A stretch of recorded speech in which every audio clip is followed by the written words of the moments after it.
Get 'em, Jimmy, where low shack at? The bottle's getting nippy up the crack and we stacking chips, all of it's what I want. Plus money winners, that's what I'm on. You can say I'm gone. I prefer elevated pub sports radio. Time to get educated, get produced, leave the juice, letting loose with so much abuse that the bookies wanna call a truce. They getting slaughtered. Can't forget Jeff and low baggers in the chat. That's a lethal weapon 'cause we be pubbing.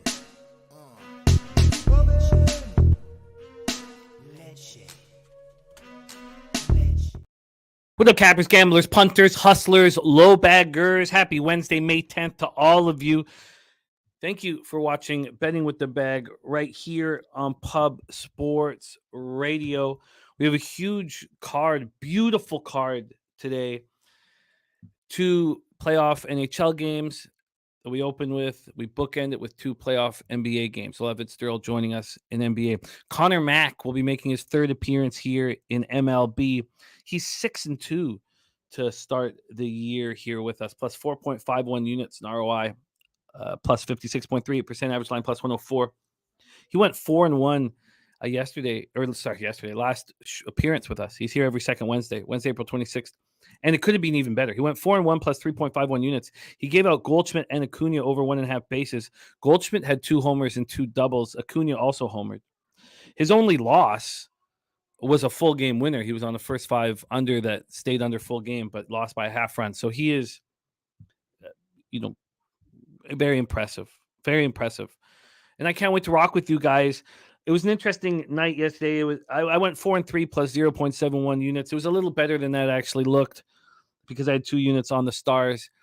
Bet, we talk about when you have enough conviction, to go up against people. Not that the Stars was going up against people, but the 2 spots I had the most conviction on, the Stars, and then Corbin having a good start in that first 5 under 4.5 with Logan Webb, both cashed. And the first 5 under 4.5 should have cashed easier. I'm happy that Loshak cashed his first 5 team total over 2.5, with the Giants. But there was, 2 errors, 3 errors in the game, 2 errors by the Nats, shortstop throwing errors in the first 2 innings. Corbin pitched better than it looked. 4-3 plus 0.71 units. I'm locked in. I'm excited. I was pretty disgruntled yesterday, and it was other things other than sports related, and I apologize for that. But I'm locked in. I'm ready to rock, and I can't wait to rock with you guys. Sammy Comer says, I hate the Leafs with everything I've got, but I've got them to win the night, to win the series, and to win the East. Oh, Sammy. Well, we'll talk about that. We'll talk about that. Ron Walsack is not the Preakness, usually 3 weeks from the Derby. They don't care about horses' well-being. It's always been 2 weeks, and we've always had a problem with it. We pushed to make it 3 weeks. It's 2 weeks to the Preakness, then 3 more weeks to the Belmont. But I imagine it will be changed at some point. I imagine Pimlico won't be there in 5 years. So I imagine it will change at some point. But yes, that still is the case, Ron. There's Sky Dragon in the house. Thank you, Sky Dragon, for keeping me off of the New Jersey Devils. I owe you one. I owe you many. Nuke Worker in the house. Thank you. Yes, I couldn't have been more confident in that spot. I have a similar confidence with the Oilers tonight, but not quite as confident I was in that spot. It's just, you guys watch. If you watch the game, you're like, look, the Stars are winning every faceoff. They're winning 2 of 3 faceoffs. And a player who I despise, Jamie Benn, is playing really, really well. He's playing the best I've ever seen him play. Jay Smooth in the house. Justin McElvey, razor sharp picks. Sixers are looking good, man. I don't want to cheer against Jose, but Jose isn't going to win $60K if his team wins the championship. Razor is. So I would like you to cash for $60K. I'd like you to throw a Philadelphia 76ers themed party at your house, and I'd like to come down for it. Serious business. Leonard Porsche Jr., Ronnie M. Bergia in the house. Ronnie saying cash on hurricane regulations starts puck line. Let's get this party started. Lots of afternoon baseball to break down. Yes, we are going to talk about those two games first, but we will be done within 18 minutes. We'll start MLB at 11:25 Eastern, 8:25 Pacific. Viper MB, Rick J says, gotta imagine Leafs come out fast again. Hey, if you want the Leafs, you can have them. Paco Healy, ready to go. Jorge, don't play. Juan Ruiz, ready to eat there. C. James. Jorge, don't play, has his action ready to go. Dodgers, Brewers, over. Hard to... Look, it's just hard to trust those two offenses against lefties, and we'll talk all about that. Angels team total over. Brunson over points and rebounds. White Sox, Royals over. And Curry points and assists over. Consider that copied and pasted, Jorge, my guy. And thank you to everybody for sharing your action with us at all times, looking about the greater good and fighting for us to succeed against the books and asking for nothing in return. It's a special group we have here. Jorge or Joey Harb says wanted Yankees over 9, but now 9.5. Bo Jackson says fade the Jays today. Got to head to work. Respect, Bo Jackson. Thank you for taking the time. Slatsy says overs were beautiful last night. Shout out to Matty Ice for his 2 MLB winners. And Jimmy's right. Winning is fun. Vegas Oilers first period over 1.5, full game plus over 5.5 parlay. It says it's hit the last 2 games. Jay Peasy ready for Miggy Mac, the Biggie bag, and it's Derl. What a day we're going to have. I believe that as well. Carolina money line was cash. It sure was, Jorge. Real Deal Prime ready to get to work. Joe Yurkovich says, I'm seeing MLB very well again this year. The chat is great. It sure is. Cover King says Ohtani got that 1.5 earned run. Yeah, it took us to the 5th inning, and then I thought I was still going to catch that over. I went 1 and 2. There was some good done in MLB, but I was pretty pensive, and it was a losing day in MLB, but a winning day overall. And we'll discuss everything here. Mr. Heat, Coco Bongo. Happy to see Fluffy Sox winning was wonderful, and Cody's wish was as well. Yeah, it was a great day, Coco. It's the most consistent I've ever been over 22 hours alive. It was really, really, really fun. All right, Rem Most. Yes, he says Rem Most can attest. I've been shitting on Jamie Benn for years now. He had a really good regular season, one of his best regular seasons in 5 years or so. But he sure is playing like a leader and a captain out there, and using his size and playing tough and being a problem. And it's the best I've ever seen him play. And I need him. I need him bad. All right, Rocco Rogers, Mike M, Rick J, tongue tied. We got Turnsy in the house. Wine Time Sports, Bankroll Spence, Paco Healy, Lucas Ryan, Johnny Guns. A great group. Let's get to work. Joe Yurkovich says, is Jose okay after a rough Boston output last night? He will be joining us, and we can ask him ourselves. I expect this is a great day for baseball fans. I know that I can imagine Sharpie just licking his chops with all these great pitchers. So many of his black book pitchers pitching today, and then Jose as well. So many great Venezuelans on the mound and playing today. So I imagine we're all very, very excited. And I am. So let's get right to work. We start, but let's review quickly yesterday. Hockey, beautiful. Very comfortable victory with the Stars on the -1 line, plus 121. In NBA, we cashed the first half under in Philly, Boston. We lost the full game under. Cash Nuggets -6 very comfortably. And then in baseball, Oakland, New York, first 5 under 5 was a mistake, an error. LA, Houston over 7.5 was the same. And then Washington, San Francisco, first 5 under 4.5 was a casher. There's Nut Flush Allen. Loved seeing Nut Flush Allen take care of business with the Dallas Stars. Team total over 3.5 yesterday. If you don't follow Nutflush on Twitter, you are leaving money on the table. He's just he's such a great capper, but he's also another just selfless capper. We have so many of them in the chat. I'm just going to pop his Twitter handle in there. His wife's also raising money for her classroom in San Bernardino. She's just not given enough. And she's trying to make that room special for her grade 1 students. And Jose, if you could pop that in the chat once more. I did tweet it out, and we are trying to raise money for her classroom. She's not just the patriarch of the Nutflush family, also of the Lowbag family. All right, let's get to work in NHL. 7 p.m. East second round game, Florida leading the series 3-0. It's just wild. It was so wild. Like, there's Red Girl in the house. Great to see you, Red Girl. It was so wild. When this series started, I laughed. Like, I was like, my God. I was like, am I seeing the Leafs were the favorite to win the Stanley Cup at plus 350. It was wild.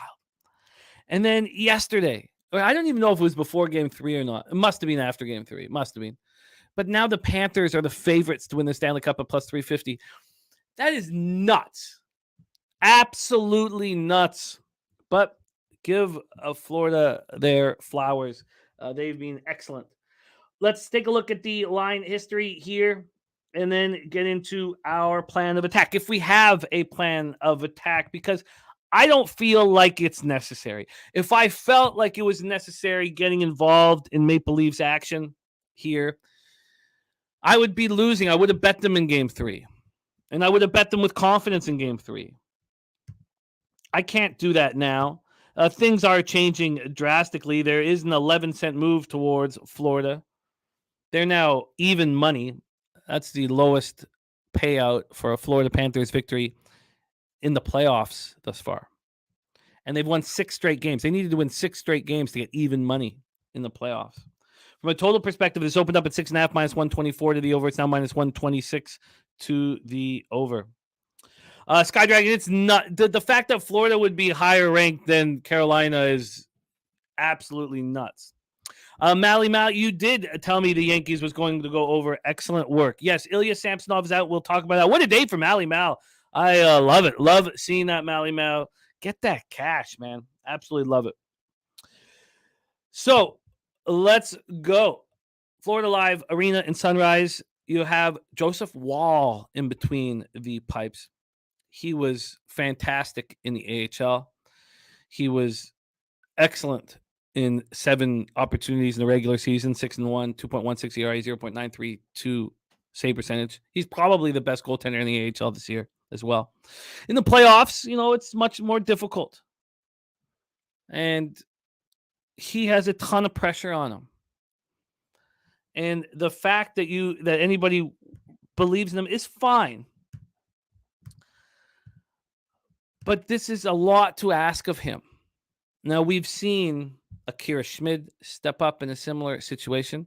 It's not past Joseph Woll to step up.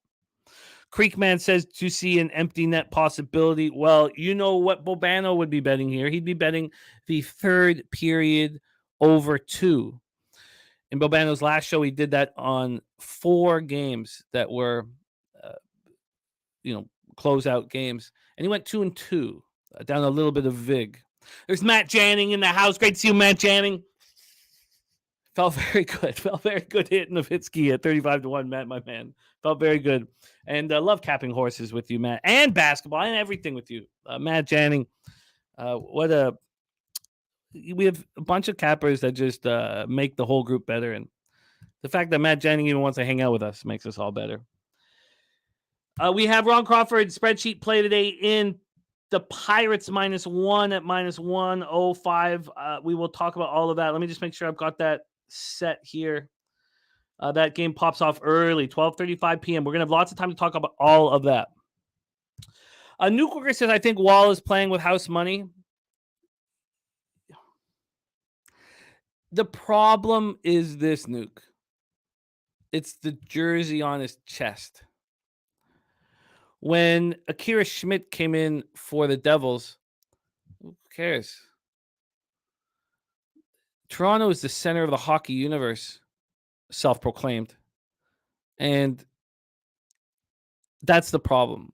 Now, if you believe he's playing with the house's money, then you really believe in his character, and there's nothing wrong with that. That's a completely legitimate take that may truly be real. Sergei Bobrovsky has not looked that good in the playoffs, but the problem is that every given him a chance to get stronger and stronger and stronger, and that's what he's done. Every single game he's gotten stronger and stronger and stronger. Now he believes in himself. Now he's the Bobrovsky of 4 or 5 years ago again. And the Bruins let this happen, and then the Leafs let this happen. He now has a .909 save percentage in the playoffs, which is shocking to me. Shocking to me. Oh, Nuclear says if they lose, it won't be his fault. That's what I mean. if he gets lit up off the hop,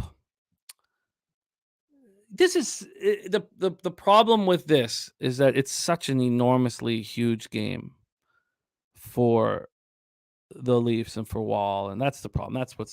That's what makes me nervous. I love it, Isaac Torres. I love that you did that, my man. So you can definitely be right. You can definitely be right, Nuke, and you are with the fact that it won't be his fault. But if he gets lit up for 2 goals in 8 minutes, if he gets pulled after the first period, I mean, I worry for him. When Akira Schmidt came in, nobody cared. Panthers come off a giant 3-2 overtime win at home in Game 3 to take a 3-0 stranglehold in the series. Their power play was good in the regular season. It's been great in the playoffs, 25%. Their penalty killing has been weak. Their face-off wins have been weak. But they're rolling right now. They believe in themselves. The Leafs have scored 6 goals in this series. They have 0 goals from Austin Matthews, Mitch Marner, Johnny Tavares, and Willie Nylander. Watching Matthews play like this, I'm just astonished. I can't believe what I'm seeing. Last year, there was a time I thought he was maybe, and I can't even believe I thought this, but I did. I thought maybe he was the best player in the NHL when he scored 60. I thought he's becoming so physical. Maybe he's at McDavid's level. Maybe. How wrong was I? Tkachuk is clearly the best player in this series, and you could easily say that Nylander is the best Leaf at this point. Lower East Side Arola, it was slightly profitable. It should have been more profitable, but after 22 hours, and I had 500. I actually had 575 because I hit the double into the Derby, but I had 500 just on the Derby alone, and I missed the exacta by a neck. But it was very, very enjoyable. And you know what? To gamble for 22 hours and come out a little bit in the black, I'll take every day of the week. So back to this situation here. So Tkachuk has 5 goals, 10 assists, 15 points. He's a +9 in 10 games played. And nobody mentions Alexander Barkov.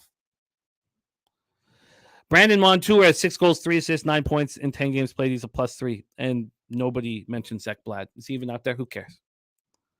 Also, I love Sammy Reinhart. I always have. I wish the Sabres kept him.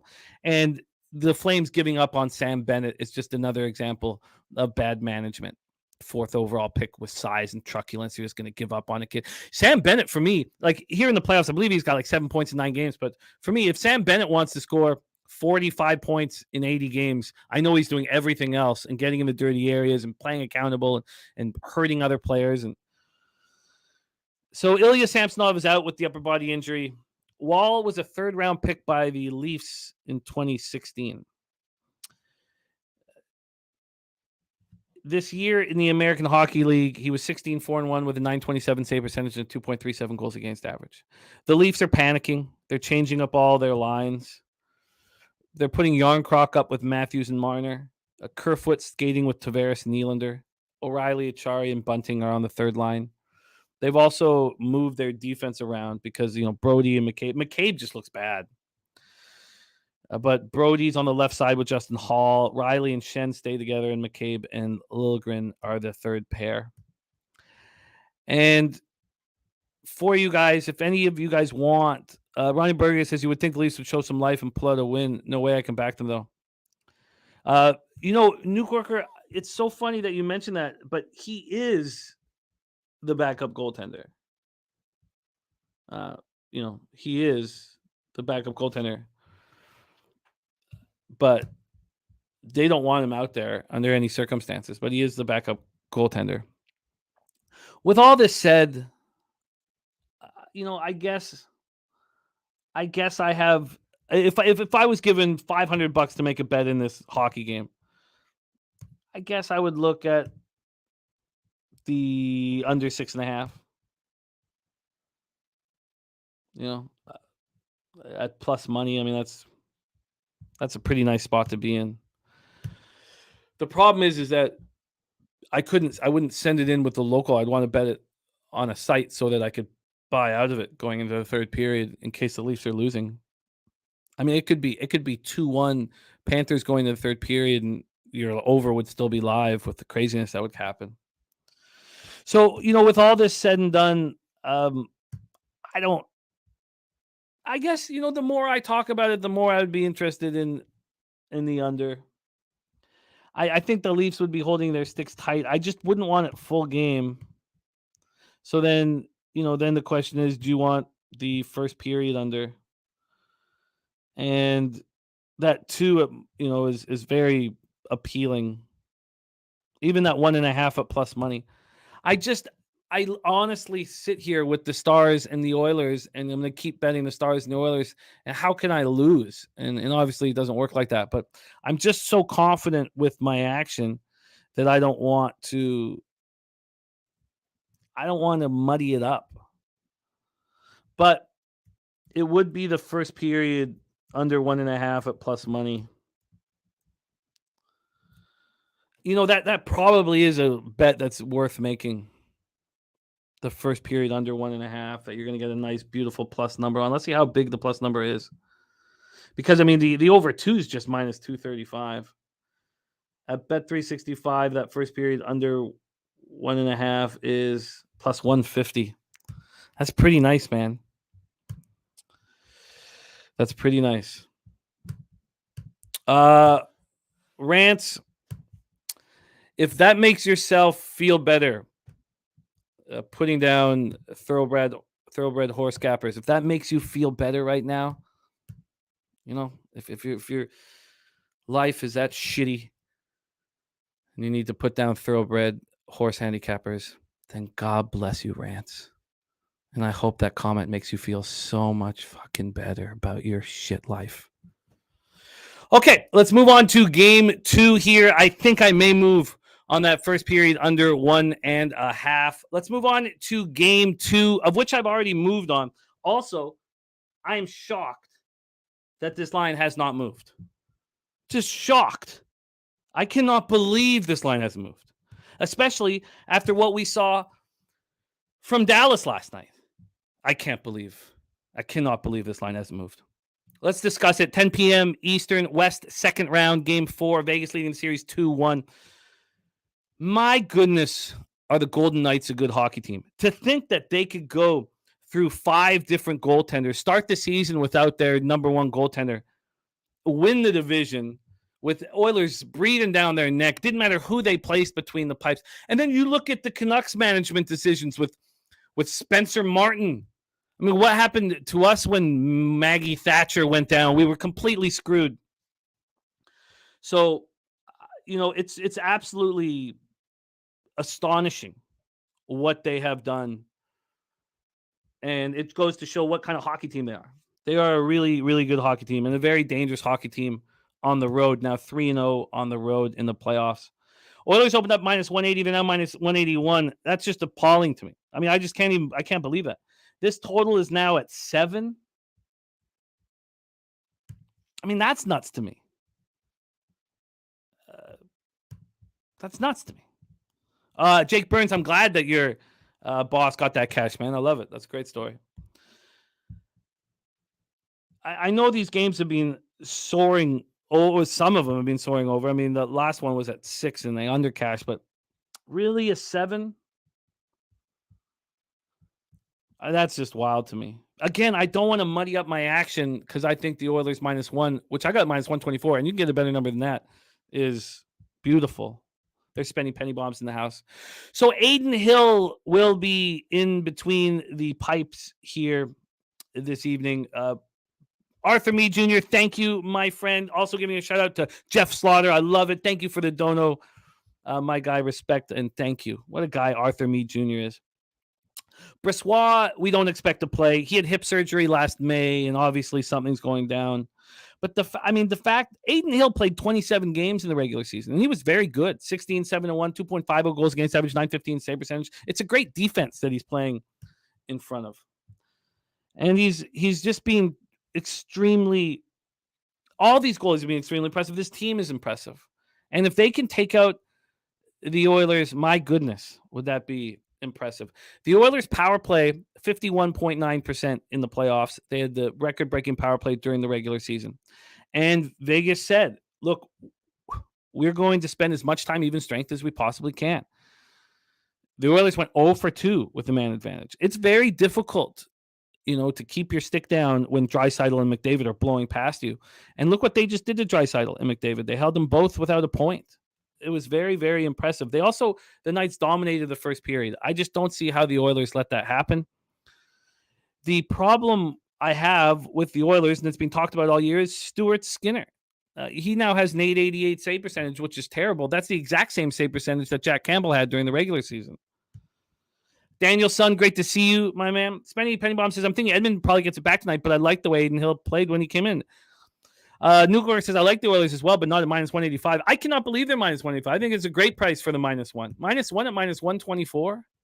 I think it's a great price. So, the fact, when's Jack Campbell going to come in? And he's not going to come in here. And I get it. Stuart Skinner is being so strong all year. You don't. But I would have soupy dumps. I'd have Jack Campbell in that. But they're not going to. So the Knights coming off an enormous bounce back 5-1 win in Edmonton in Game 3. This Golden Knights road record in the regular season, 26-7-8. March or so scored his first 2 goals of the playoffs. You don't want that second line that's been so magical throughout this run since the Vegas Golden Knights inception to be spectacular. Eichel, a goal and assist. You don't want him to get. There's all the wrong people scoring for Vegas where you're like, oh, you don't want. We know that Stone and Chandler Stevenson are on and playing spectacular. So Zach Hyman hurt himself. So he's not on the injury report, but he's hurt. It looks like he's going to try to play through it, but that's a big, big problem. Look, the total at 7, I think it's ridiculous in a playoff game. Absolutely ridiculous. Does that mean I have to bet the under 7 in this game? God damn it. I do have 2 units on not for our stats, but for, every bet on our show is a 1 unit bet, but I do have 2 units on the Oilers at -1. The question is, do I add something on this under 7 and the under 1.5? Honestly, I don't know how I don't. I guess I do know how. I guess I do know. And I know how I stay off the under 1.5. If I can do it. The under 1.5 in that Leafs Panthers spot and the under 7 in this is because of the goaltending question marks. But do you believe in Wall and Joseph Wall? Maybe you do. And if you do, then it's probably worth betting that under 1.5. Because that first period is going to be tight in Toronto, Florida. It's not going to be loosey-goose. I think that's a bet. I'm much closer to making that bet than betting the under 7. Joe Yurkovich looking at the Oilers -113 in regulation. I think that's a beautiful, beautiful bet. Isaac Torres says McDavid must score a goal today. He hasn't in the past couple games. He also killed my prop parlay last game for a juicy payout. Fopatashi says Skinner's bounced back really well this postseason. And I'm, imagine that's, what they're banking on. And there's nothing wrong with bringing him back. Nufflush says the Oilers team total under 3.5 plus 140 looks really appealing. Ronnie and Burgess is going to play unders in both games. Fuck it. Well, I could get to the window on the under 7, and I'm going to need to sit with it longer. I think that under 1.5 makes sense in Toronto, Florida first period. A 0-0 first period would not surprise any of us. The sticks are just going to be squeezed so tight. I think I get to the window on that first period under 1.5. I'm already on the Oilers -1. The question is, a playoff game with the total at 7 is ridiculous to me. But then Aiden Hill and Stuart Skinner in that. I'd love to be able to get off that. Okay, that is our NHL breakdown today. Good luck with your NHL action. I hope you guys get that cash. It's going to be a really fun night of action right across the board in all sports. Jarmel Price says time to get the bag, and we have exactly the MLB capper to deliver it. Conor Mac has started the season in very impressive fashion.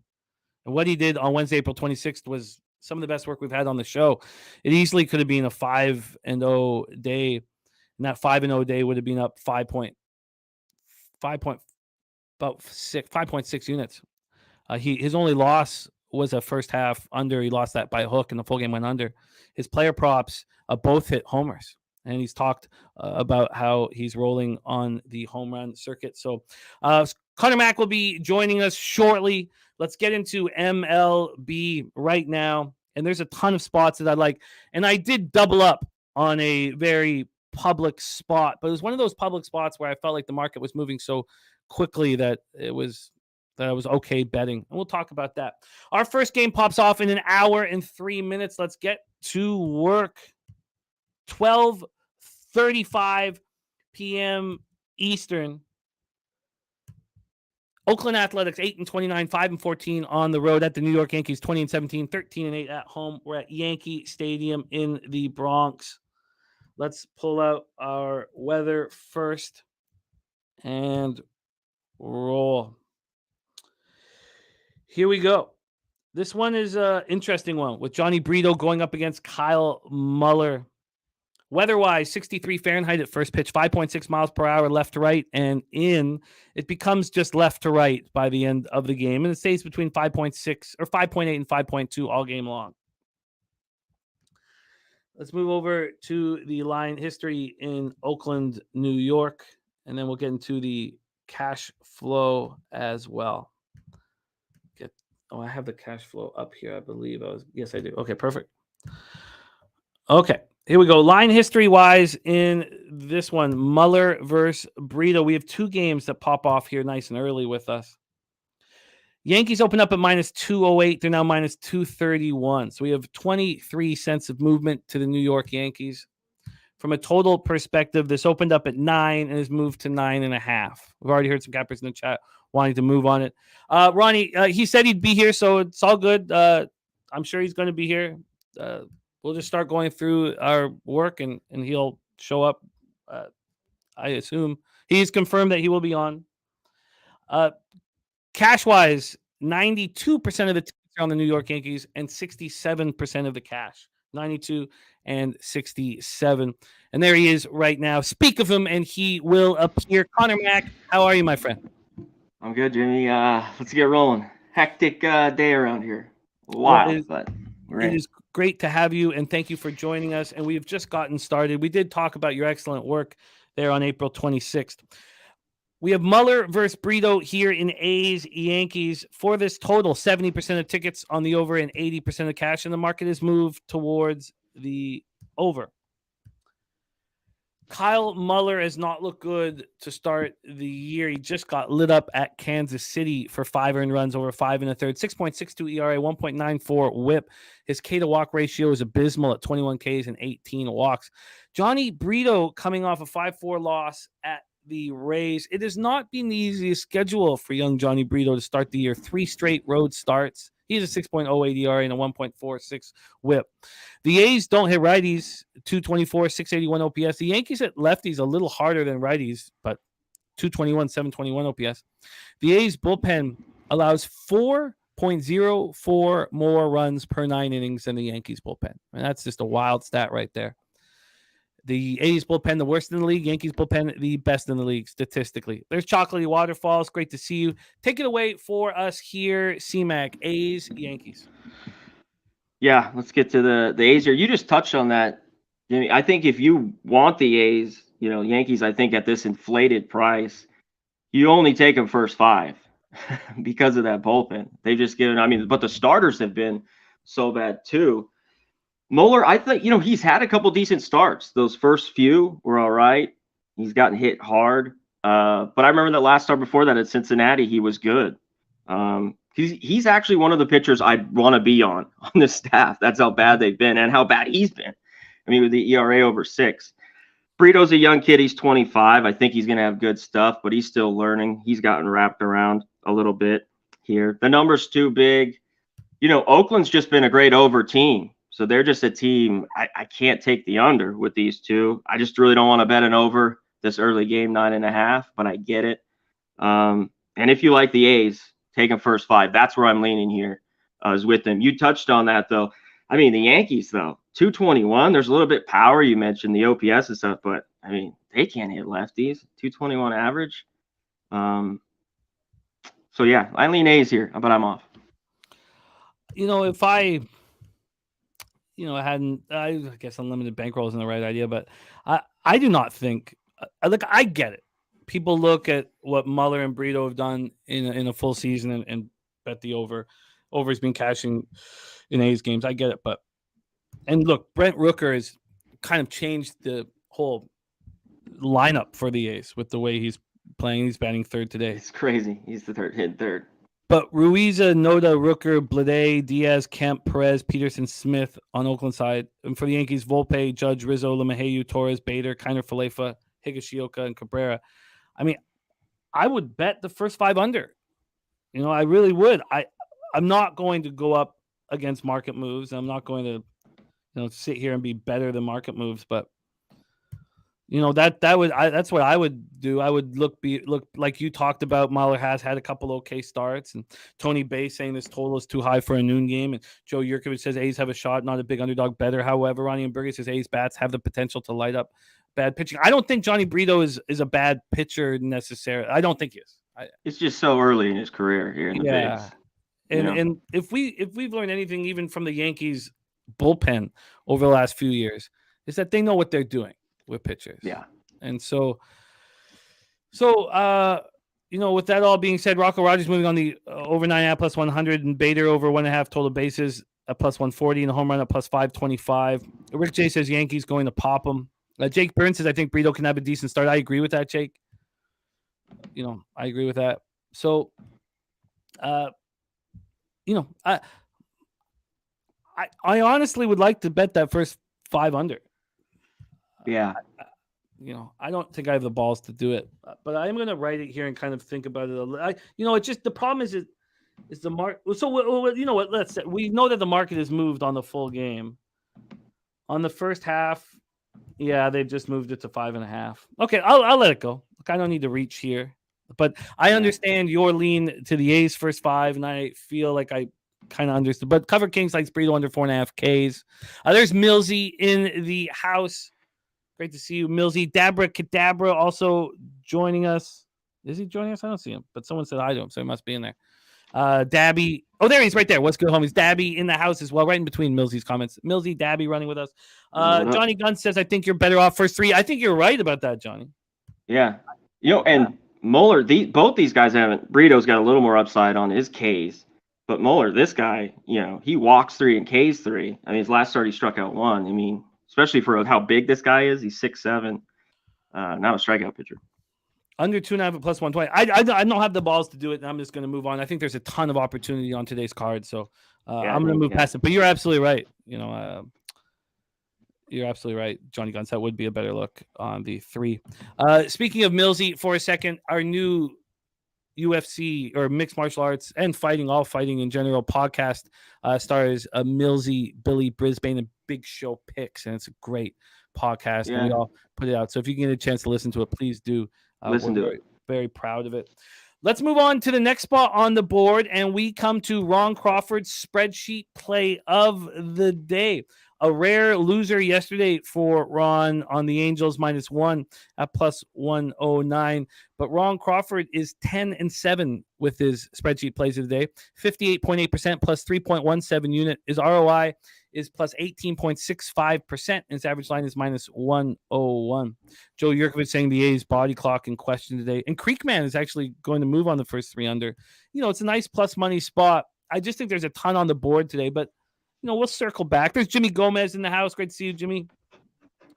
Thank you for joining us. And there's Sharpie. I know he's going to. I was thinking of Sharpie looking at all of these pictures from his black book in action today. He says, it's a day to have a day. A happy G-Day pick happens to be 22 pitches on my day. 22 pitchers. Kershaw over 18.5 outs at plus 100 happens to go up before my show. So let's start the day with some money. This is a perfect lineup for Kershaw, especially coming off a bad start. But he's questionable on the road. But against the Brewers, against lefties, I can't wait to get to that game. Yeah. Okay. There's J. Rowe from The Struggle is wonderful. And Mally Mal giving us a final score where the under cashes. Joe Yurkovich says the Pirates have not scored more than 2 runs in 9 straight games. Oh! It's Sharpie's birthday. Huh. Hell yeah. Happy birthday, man. Sharpie. What a guy. Sharpie's birthday. I love it. Happy birthday, Sharpie. Enjoy the day. Everybody's got to watch The Walking Dead today to help celebrate Sharpie's birthday. Happy birthday, man. Much love to you. Sharpie's birthday. Hope it's just a great, great year. And love watching what you do, man. All right, let's move on to the next spot on the board. Yeah, everyone give Sharpie some love here for his birthday. So Ron Crawford, spreadsheet play of the day is in. It is the Pittsburgh Pirates on the -1 line. Pirates -1 for Ron Crawford.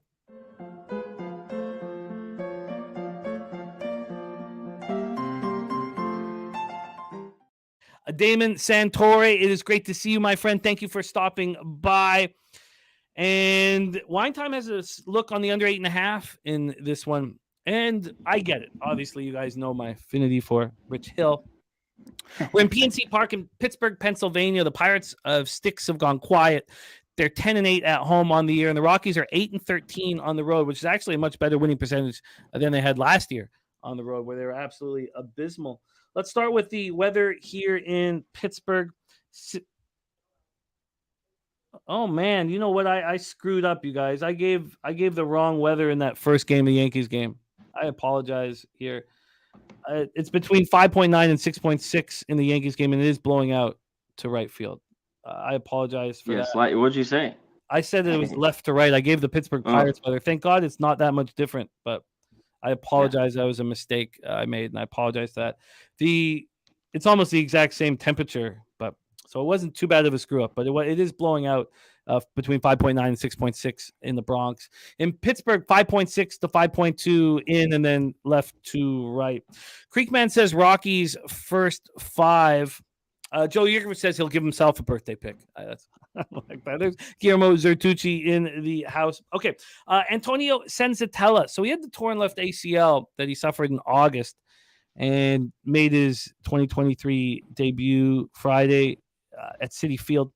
And this is another spot where it's really, you don't even, when it comes to these guys who've been in the league for a while, I don't like looking at what they do in their rehab assignments. They just want to go out there and throw, and he allowed 7 earned runs over 6 in the third. And if you focus too much on that, then you certainly wouldn't have been believing him in that first start. And he was excellent in that first start.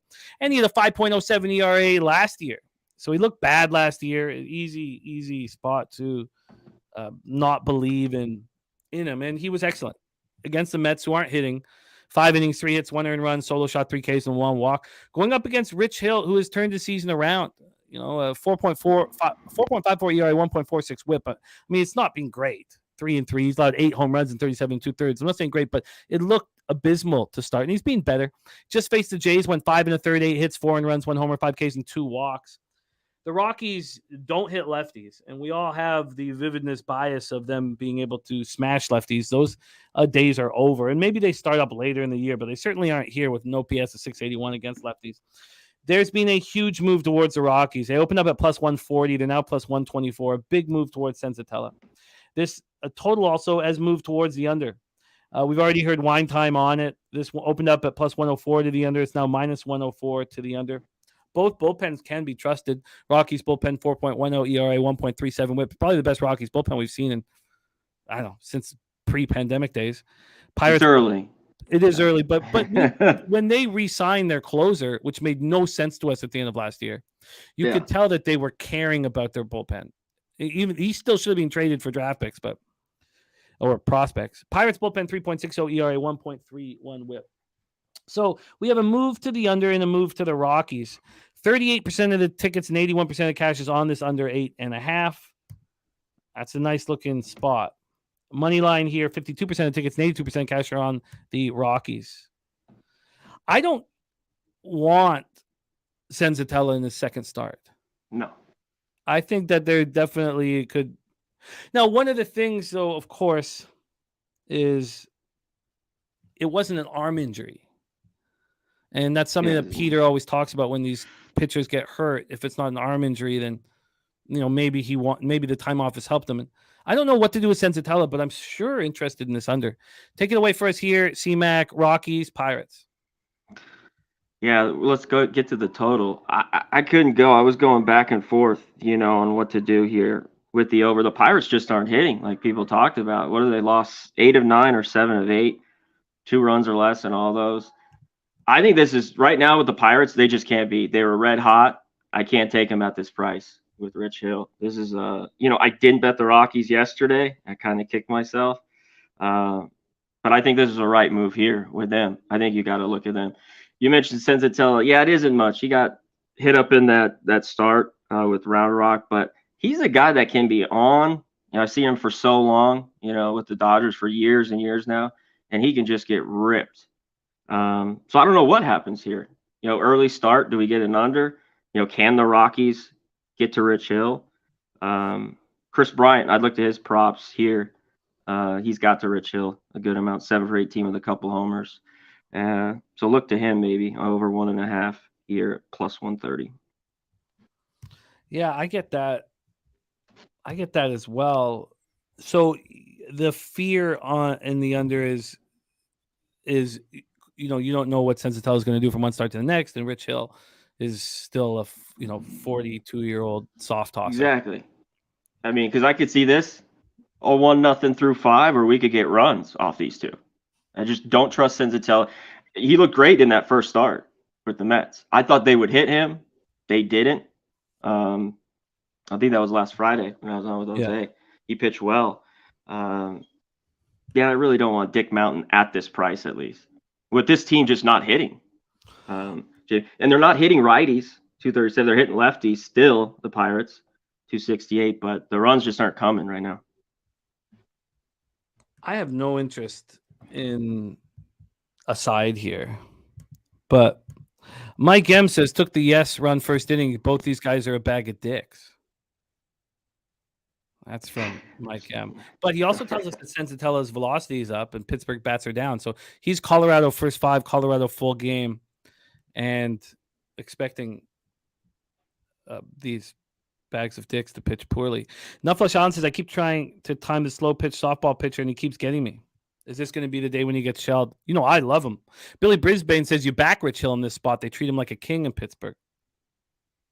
Yeah, but another thing, too, real quick, is Pirates now have been favorites. Like they came out so hot. I was talking the other day. It's just, you're laying now juice with them. This is a difference than them being, even money or whatever, or a dog. Chocolate Waterfall says dicks are good, but a bag of dicks? No. Bit of a stink on a bag of dicks.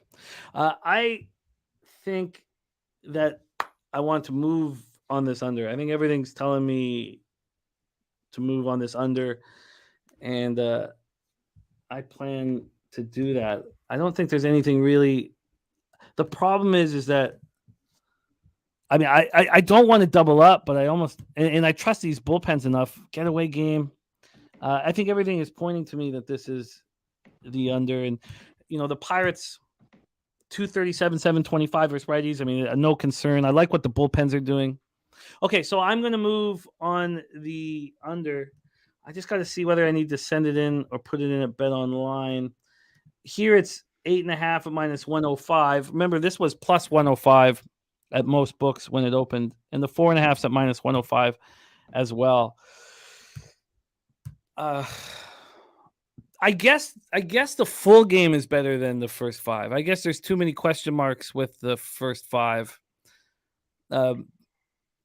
I guess there's too many question marks with Senzatella and Rich Hill, and both these bullpens can be trusted on to some extent.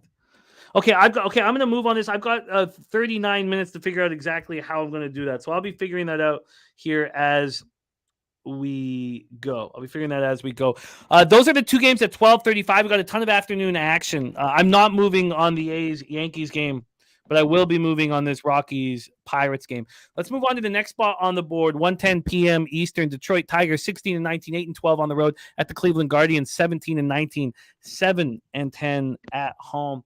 We're Progressive Field in Cleveland, Ohio. Let's go over to the weather here in the land. Shout out to our Ickschnizzle. 65 Fahrenheit, 6.2 miles per hour in. Gets up to 7.4 miles per hour. It hasn't really been a cold spring. The Guardians' lack of offense, which happens every year, almost always we're like, oh, it's freezing. It's been freezing. But it hasn't really been freezing here. There's no real excuse for the lack of bats, and whether it's a righty or a lefty. And we've seen how spectacular Eduardo Rodriguez has started the year, a Venezuelan pitcher, Venezuelan heritage for Jose, who looks lights out, and he owes the team for why he left the team last year. We don't know the full story. Guardians are hitting just 226, 36 OPS versus lefties. Daniel said this Detroit-Cleveland game line has been moving back and forth all morning. Over 70% of bets on Detroit. They have better pitcher, better hitters, but line keeps moving back to Cleveland. Very suspect. Justin McElvey has Tigers minus 105 and the Nerfy on his card. Dabby Cab says he wants the Tigers first 5 here, but he hasn't pulled the trigger yet and only knows is on Senzatella and the Rockies in that game that pops off in 43 minutes or so, right? That's 12:35, Yeah, 43 minutes.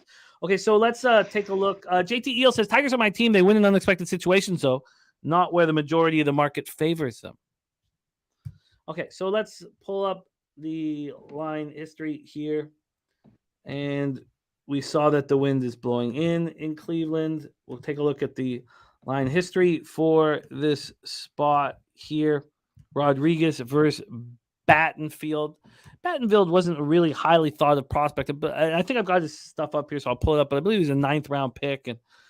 But there has been a big move at Pinnacle towards the Tigers, 18-cent move. I hear what you're saying, though, because Danielson, because this got up to minus 114 at 10 a.m. So it got up to minus 114. And since then, that's 11 cents of buyback. So I can understand your trepidation with that market move. This total opening up at 7.5 as a pick'em. There's been a 15-cent move to the under. And when we take a look at the cash flow for this, moneyline 84% of the tickets and 77% of cash is on Detroit. So somebody, whether it's syndicate or someone respected, made a move on Cleveland in the last couple hours because there's some bigger bets that have come in on them. For the under, 54% of tickets and 89% of the cash on the under, and it's moving briskly towards the under. Rodriguez last start was a thing of beauty. 2-0 win at home versus the Mets. 8 innings, 9 Ks, 1 walk. No earned runs, just 2 hits allowed. Battenfield had a nice start at home versus the Twins, and now he's back at home again. Consecutive home starts. 7 innings, 2 hits, 2 earned runs, 1 homer, 7 Ks in that loss at home versus the Twins. These teams just don't hit. Tigers 228, 641 versus righties. Yeah. Guardians 226, 36 versus lefties. And the Tigers bullpen, which got off to a bad start, is better than the numbers indicate. And we know what the Guardians bullpen is year after year after year. Very, very, very good. Take it away for us here, C-Mac. Tigers, Guardians. Yeah, both these teams, the bats have been struggling. I love that under yesterday. I like this, but the value for me, it's not a lot there. We're down to 7. And if you want to look first 5, 3.5, I usually like better pitchers. I know Rodriguez that so far this year has been really good, but I still remember him from early on in his career. And it haunts me a little bit. Battenfield, I don't think is very good. Walks are always a problem when he's on the mound. It's the Tigers. And you mentioned the bullpen hasn't been great. Now, I mean, what are they, like 20th around there right now this year? It would have saved me a little bit. Going first 5, I kind of leaning more full game. They came back on the Cardinals, I think most all those games in St. Louis, and it kind of bit me. One of the days I had first 5 with them. I really want to plus money here with the Tigers. I haven't pulled the trigger, but it's them here, nothing. I can't back the Gardens, even at home. Yeah, Battenfield Battenfield, excuse me. Battenfield. Someone I don't want to trust with this low of a. But clearly, the market's telling us that he's going to have a good start. But he was bad I guess it was just 1 start in AAA this year. Last year he had 28 starts. He was pretty good. 3.63 ERA, 1.27. They got high hopes for him, from what I've heard. He hasn't come out good. They should be trusted. This brass 9th round pick out of Oklahoma State University. Yeah, I feel like I've lost the opportunity to bet the under, but it's just screaming that, don't worry about a thing and bet the under here. I mean, how good is Rodriguez being? So is Rodriguez's start to the year something that you don't necessarily believe in, or are you saying that you're haunted by a vividness bias of how bad he was back in the day? He's just been really good, especially the last 5 starts. I just don't think that he's this good. He's not going to go 7 and 8 consistently. Strike out 9, 10 guys. But some of these pitchers like this have career years. he's a guy that's been around a while, and he's probably going to pitch even longer for his career, and he'll be an all-star time or two and have a big year. But he's rolling right now. These Tigers bats are silent night, man. Yeah. Battenfield's got to be able to shut him down, and look, go full game. I think if you get the 7.5 instead of the 3.5 first 5. Yeah, I think that's. They're both. Cleveland's pen's been good. Oh yeah, I like both of these spots. Turnsy says that he'll be at Comerica on Saturday afternoon against the Mariners. Oh, I'd love to go down. We're still discussing seeing how we can get down to Windsor. He came up again last night. Joe Yeager says these two teams met up earlier, 1-0 final, and he thinks the opposite this time, but no play. I think this is just another under spot. Yeah. I think that the Tigers are very live at this price, although I'd only want the Tigers' first 5. God, I think there has to be an investment in this afternoon card. What up, Jacqueline? Nice to see you. I really do. I think there needs to be an investment on the unders in Colorado, Pittsburgh, and there needs to be investment in the unders in Detroit, Cleveland, and Detroit first 5. So, I talk about taking what the league gives you. And yesterday I found, and I don't know if you found it, but I found it a very difficult card. I ended up with only 3 bets in MLB, but these are screaming at me. And I imagine that this next game's going to be screaming at me too. I had the under, the first 5 under 4. Like I just, with value with me, it just, whether you're going first 5 here, I want a 4. And I even talked about it yesterday. That's that push. Mm-hmm. And if this seemed like this was full game 8, I'd feel a lot better. Just in the end, I think it'll help your ROI out and everything when there could be a loss. But I think I agree with you. Under or nothing here with these lineups. Wow. One guy to hit though. Baez has looked a little better, which I don't love, but Riley Green. Look at his. Wow. Look at Pinnacle's just moved it to 4. Wow. That's strange. So there's been some strange buyback for the Guardians, and look at that buyback at Pinnacle. I'm going to pull Pinnacle up right now. Sorry, we're going to take maybe a little bit of extra time on these games because on these afternoon spots here, because we're going to be betting them here, and it's our day kind of it's so helpful to get off to a good start. So here we go. There, the first 5 is at 4 now, minus 121 to the under. The under 3.5 right now is at plus 108 at Pinnacle. Yeah, it's plus money basically everywhere. Plus 110. Wow. It's only minus 105 at Bet365. That's a 13 cents better at Pinnacle. Well, that's telling me something. That's telling me to get off of this under. And then, whom do you expect to get hit here? Noli No says full game way to go. Poor hitting teams, good pens. That's, yeah. I just mentioned that. I think that would be the way to go. Not the 3.5. It plus money. Let's go back to the full game total here. So there's still being this third, but even that's coming back. That's moved back 5 cents since 11:27 a.m. So somebody's betting the over in the over last little while. Okay, obviously I've got decisions to make. Okay, well I'm not going to be betting the first 5 here. Mike M says, have a feeling we see runs at the bottom of the first to screw the Nerfy up, then grab a live under 8.5 or 9. We see a total of 8. That's been Detroit's story this season. Danielson says, such an iffy game here. Tigers should be favorites here. I guess because the Guardians are just 7-10 at home. I guess just their pitching matchup alone should give the Tigers a line advantage. I mean, look what Battenfield just did against the Twins. I mean, if I give you a $500 bet right now on the first 5 side, it would be the Tigers. No question. Yeah. Okay.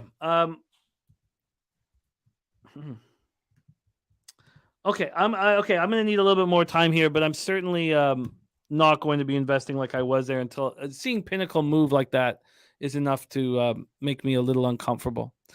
Okay, so I have 33 minutes to get in my action in Colorado, Pittsburgh. We have a little bit longer for Detroit, Cleveland. Okay, let's move on to the next spot on the board. 1:40 p.m. Eastern. I can't wait to talk about this game. I love both these pitchers. And both. I mean both. Dodgers 22-15, 10-9 on the road. Brewers 20-16, 10-7 at home. American Family Field in Milwaukee, Wisconsin. Clayton Kershaw against Wade Miley. Just for starters here, is Clayton Kershaw, especially after a bad start, but is Clayton Kershaw at home? And I know he's not home here, but just for us to look forward, is Clayton Kershaw at home right now? Just pull out the wallet and bet him every start. Yeah, I mean, regular season, as long as he's healthy. He looks dynamite at home right now. Like complete confidence, complete control, crowd going crazy for him, so intense. But something happens on the row where it just doesn't seem to be there. Now, we have the benefit of a poor start after a great home start. I like that because he's such a passionate pitcher. I like when he kind of comes off of a bad start because you know how angry he was losing at San Diego to the hated Padres. 2.53 ERA, 0.98 whip. I mean, he gets touched for the long ball a little more, but he's still a spectacular pitcher. I love Miley. I think Miley just prints money for us year after year after year. Yeah. You just can't use the eye test. If you use the eye test, you're like, you'll never bet him. Last start, 9-6 loss at the Rockies in the thin air. Still quality. 6 innings, 6 hits, 3 earned runs. 2.31 ERA, 1.06 whip on the year. He's only allowed 2 home runs in 35 innings. The Dodgers, 197, 691 OPS versus lefties. The Brewers are the worst in the league against lefties, 207, 594 OPS. The Dodgers bullpen is better than the numbers give them credit for, and the Brewers bullpen is worse than the numbers give them credit for. So, I love it, Cover Kings. It's been great having you in the chat. A lot of us are recognizing what you're offering here. Sharpie says Kershaw outs over 18.5 after a bullpen day because Noah got hurt, and the fact Milwaukee's number 1 league in ground ball rate versus left-handed pitchers at 50%. He's a strike thrower and eats up innings today. Mike Gem says 11-2 straight up since 2021 when Wade Miley starts at home before the All-Star break. I love both of these pitchers. Okay, so let's take a look at the line history here and decide how we want to attack it. Then I got to get some action in as well. So here we go. There it looks like. So I would have already been on Milwaukee had the line moved towards them. It was just moving towards the Dodgers, and I was concerned about Kershaw against these weak left-handed bats. There has been a little bit of buyback. That tells me Miley's going to have a good start. This total opened up at 8, and there's been a move to the under. This dropped to 7.5 and came back to 8 here. And let's just look at the first 5 total. This total opened up at 4, juiced pretty heavy to the over. It came back, but then it slipped up to 4.5 a little while ago. There still has been a 5-cent move to the under. Under 4 opened at plus 102, and it's now minus 103. Well, let's take a look at the cash flow. My palms are starting to leak. It feels like we're going to be heavily invested in these early games, or at least not heavily because we took a little back from the Guardians game, but 68% of tickets, 60% of cash is on the under in Dodgers Brewers. 68% of tickets and 87% of cash is on the Dodgers. It's a lot of money on the Dodgers with the line not really moving too drastically in their favor. But let's hear what C-Mac has to say about his ball club. Take it away. Dodgers, Brewers over at American Family Field. Let's get to Kershaw. He got hit like you mentioned. I still think he'll have good road starts. I mean, he has been better at home, and I think this is a bounce back against a Brewers team, like you mentioned, not even hitting 200 versus lefties here. So I think he comes out good. I don't really want to see runs. I like the under here. Flip side, Wade Miley's been money for me the last couple years and already this year. Dodgers have hit him hard. Over 100 at bats here. They're hitting 288. I saw Rocco. He put Mookie Betts has hit him well. A few other guys, Freddie Freeman. So maybe they get to him, but Dodgers only hitting 202. They got a little power there, but they haven't hit lefties great right this year. I got to double check that. Dodgers are being bad. They're also under 200. But they have power. They do have power against lefties, but 197, 691 OPS. Okay, they were 197. The Brewers were 202. Okay, I wrote down here. I like this under. I think I'm gonna go first 5 under 4 here. Yeah, I don't see why you wouldn't. That first 5 under 4 available for me as well. God, I've got to lock in this action. I'm just sitting here kind of seeing it all. I think that it's just best to focus on the first 5 here. I think the Brewers bullpen's not as good as the numbers indicate, and the Dodgers bullpen is better, but didn't get off to a great start. I get why we'd focus on the first 5. Also, I think that if you have struggles with lefties, you finally see a righty come in, even if it's for just a couple at bats as a reliever, you're going to be thankful. Now, Jeffrey Stazovsky looking at the over 8, but I don't think we need to get there. Justin McElvey did you put that in the chat, Justin, that you're going on the first 5 over? 'Cause I don't see that in the chat. I mean, you're implying that you are on that. And Cashman says LA lineup 361 batting average off Miley. I guess we can't sit here and say, well, look, I mean, he's just a different pitcher now because he's been pitching sort of the same way for a little while. I would like to see that. Let's go over these batters that hit Miley and see if it's enough to give us concern. I'm not going to move on the Dodgers though in this one. But matchup wise here against Miley, Mookie Betts who destroys him. Mookie Betts destroys him, but other than that, I mean, Freddie Freeman hits 300 off of him. Will Smith is 1 for 2 with a jack, but I guess that's a little concerning. Look at Kershaw against these guys. Other than Yelich, I mean, everybody else he just completely shuts down. Is that a concern here? Last time he faced him, he did get hit hard. 21. That was late September. He went 3 innings, 9 hits at Dodger Stadium. But don't you think something that we see with Wade Miley every year is arm fatigue? I mean, we stop trusting him after the All-Star break.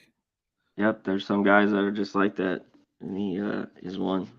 I got to trust it here. Line shop for you, and I'm going to tail this first 5 under. Let's line shop for you here, and yeah, I guess he's vulnerable, but I like Miley. Okay, and I don't want my like for a pitcher to get in the way, but let's lock in your first 5. It's not even a like, though. I mean, he's pitched well. This guy's, he's made me money, and he'll be a fade come second half probably for me. Under 4 for CMAC at plus 100.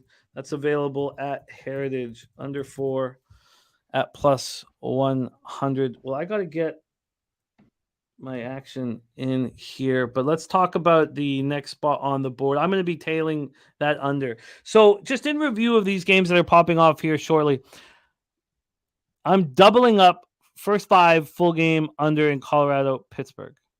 I'm going to be on the full game under in Detroit, Cleveland, and the first 5 under in LA, Milwaukee. And I have no concern that many unders is on my card. So I've got to get these bets in, though. So this is going to take me a second. So I might need you to wax a little bit on this next start. And it's another beauty pitching matchup as well. So let me set the table and hand it over to you here. Miami Marlins, 3:40 p.m. Eastern. Miami Marlins 18-19, 8-10 on the road at the Diamondbacks, 20-16, 11-8 at home. We're at Chase Field in Phoenix, Arizona. God, so many things to go over in baseball. Arizona Diamondbacks roof. Let's see this. Is the roof open? And here we go. It is Wednesday, May 10th. It is closed. Wednesday, May 10th. The roof is closed. That makes it a little easier. Let's go over to the line history in this one. Cabrera versus Merle Kelly. Opening up. Oh, I don't believe that opening line. Okay, it's just listed wrong here. Okay, so Diamondbacks opened up at minus 140, and they're now minus 139. No movement at all. When we take a look at the total here, this opened up at 9, and it is also dropped to 8.5. Dropped to 8.5. Let's take a look at the cash flow then for this spot. We have on the money line, 25% of the tickets and 55% of the cash is on the Marlins. From a total side of things, 67% of tickets and 78% of cash is on the under, and it's moved to 8.5. The market indicating that Edwin Cabrera is going to have, a good start. His last start, 5 innings, 5 hits, 3 earned runs, 1 homer, 8 Ks and a walk. I mean, this guy can get strikeouts. In his previous start, he faced the Cubs back-to-back. That's no easy task. But he had 12 Ks in that. He had 20 Ks over those 2 starts, over 10 innings. This guy can get strikeouts. But he has allowed 10 earned runs in his last 14 and a third, which would make anyone uncomfortable. But who did he face in that? He faced the Cubs back-to-back and the Braves. If you go before that, he faced the Giants at home, and he looked very good. That is Cabrera. 4.78 ERA, 1.66 whip. Going up against Merrill Kelly, 3-3, 2.75 ERA, 1.19 whip, 39 and third, 40 Ks, 19 walks. The K to walk ratio isn't exactly where you'd want it, but this is a pitcher that can be trusted. Last 2 starts have been beautiful. Now they were against the Nats and the Rockies, but he allowed 2 earned runs over 13 innings with 15 Ks and 2 walks. I mean, he just seems like a pitcher to trust. Marlins hitting 234, 652 OPS versus righties. The Diamondbacks hitting righties hard, 274, 791 OPS. Both bullpens are probably not to be trusted in the bottom third of the league. Marlins bullpen, 4.42 ERA, 1.30 whip. Diamondbacks bullpen, 4.74 ERA, 1.31 whip. Mark's review says Diamondbacks money line today. I feel this may be the closest thing to a lock today, in my opinion. The market certainly doesn't agree with that. The market, obviously, you look at Merrill Kelly against Edwin Cabrera, you have the better starting pitcher, you have them at home, but the market line at a complete standstill, and the big bets coming in on the Marlins, which would, of course, you guys know how I cap baseball, would take away any possible bet on the Diamondbacks will not be happening on me. So now I have to decide between the Marlins and whether I move on and under as well. No one knows this. Marlins have some really good pen pieces, just have to be in the game to be used. Mike M on the double up for the Miami Marlins. Take it away for us here, C-Mac. I got to get a couple of bets in, but I'll let you know when at least when I've got the first 2 in. Marlins jumped on him last night, and it was just kind of breeze. Soler, 2 home runs. The second one was huge. Cabrera, I think he's been pretty good. I mean, he's a guy that at times struggles to walk. Guys, I think he walked 7 back in his second start. So he has command issues, but he can get it done. And most of these starts, he goes 5 innings. Other than the Braves, where he gave up 4, a lot of 2s here. On the flip side, Merrill Kelly, I think especially at home where he likes it, he's very, very good. And I think this is a good spot. Marlins, always a team I want to look to the under. I lean that way in this one.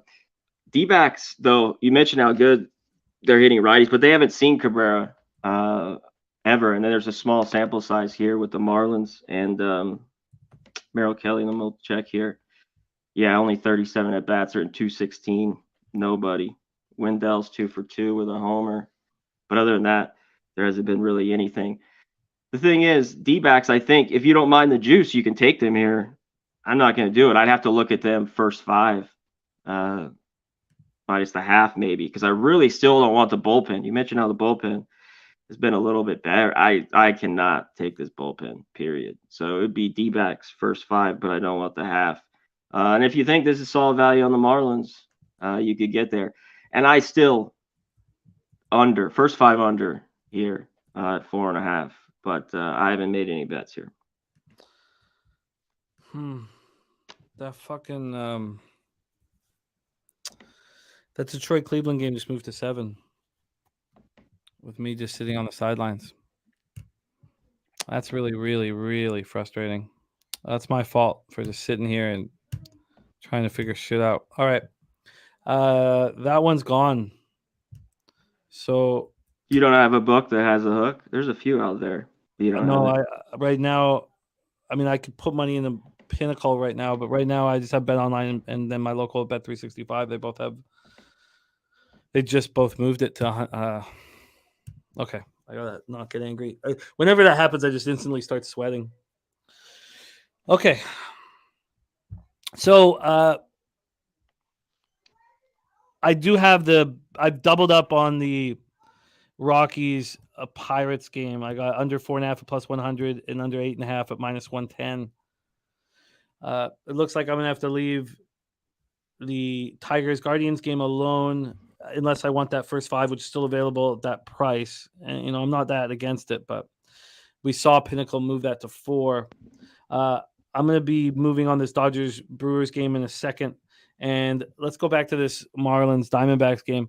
I know that I'm just sitting here pounding unders in all of these spots, but I think the under is in play here. The market's indicating, especially with what you talked about with Cabrera not being seen by this lineup, and indicating that he's going to have a decent start.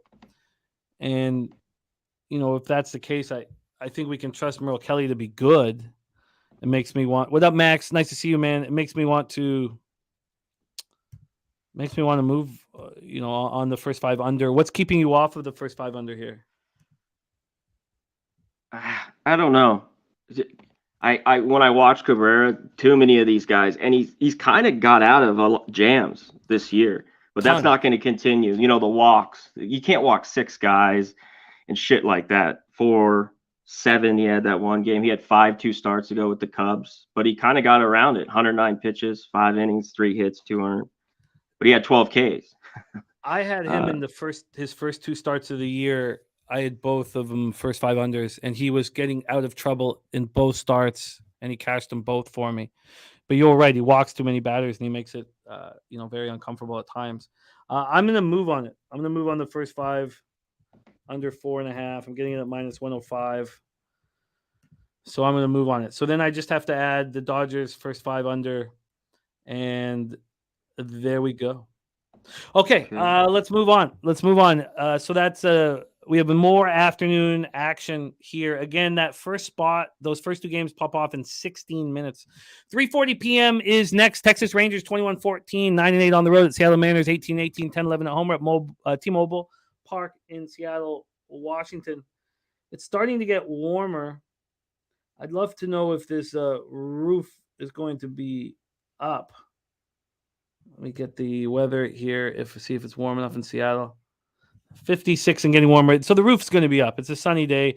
It'll be open. 7.1, between 7.1 and 8.2 left to right. The roof will be open here. Dane Dunning going up against Luis Castillo. Let's take a look at the line history here for this one. Dunning versus Castillo. Move it right there. We have the Mariners opening up a minus 181. They're now minus 178.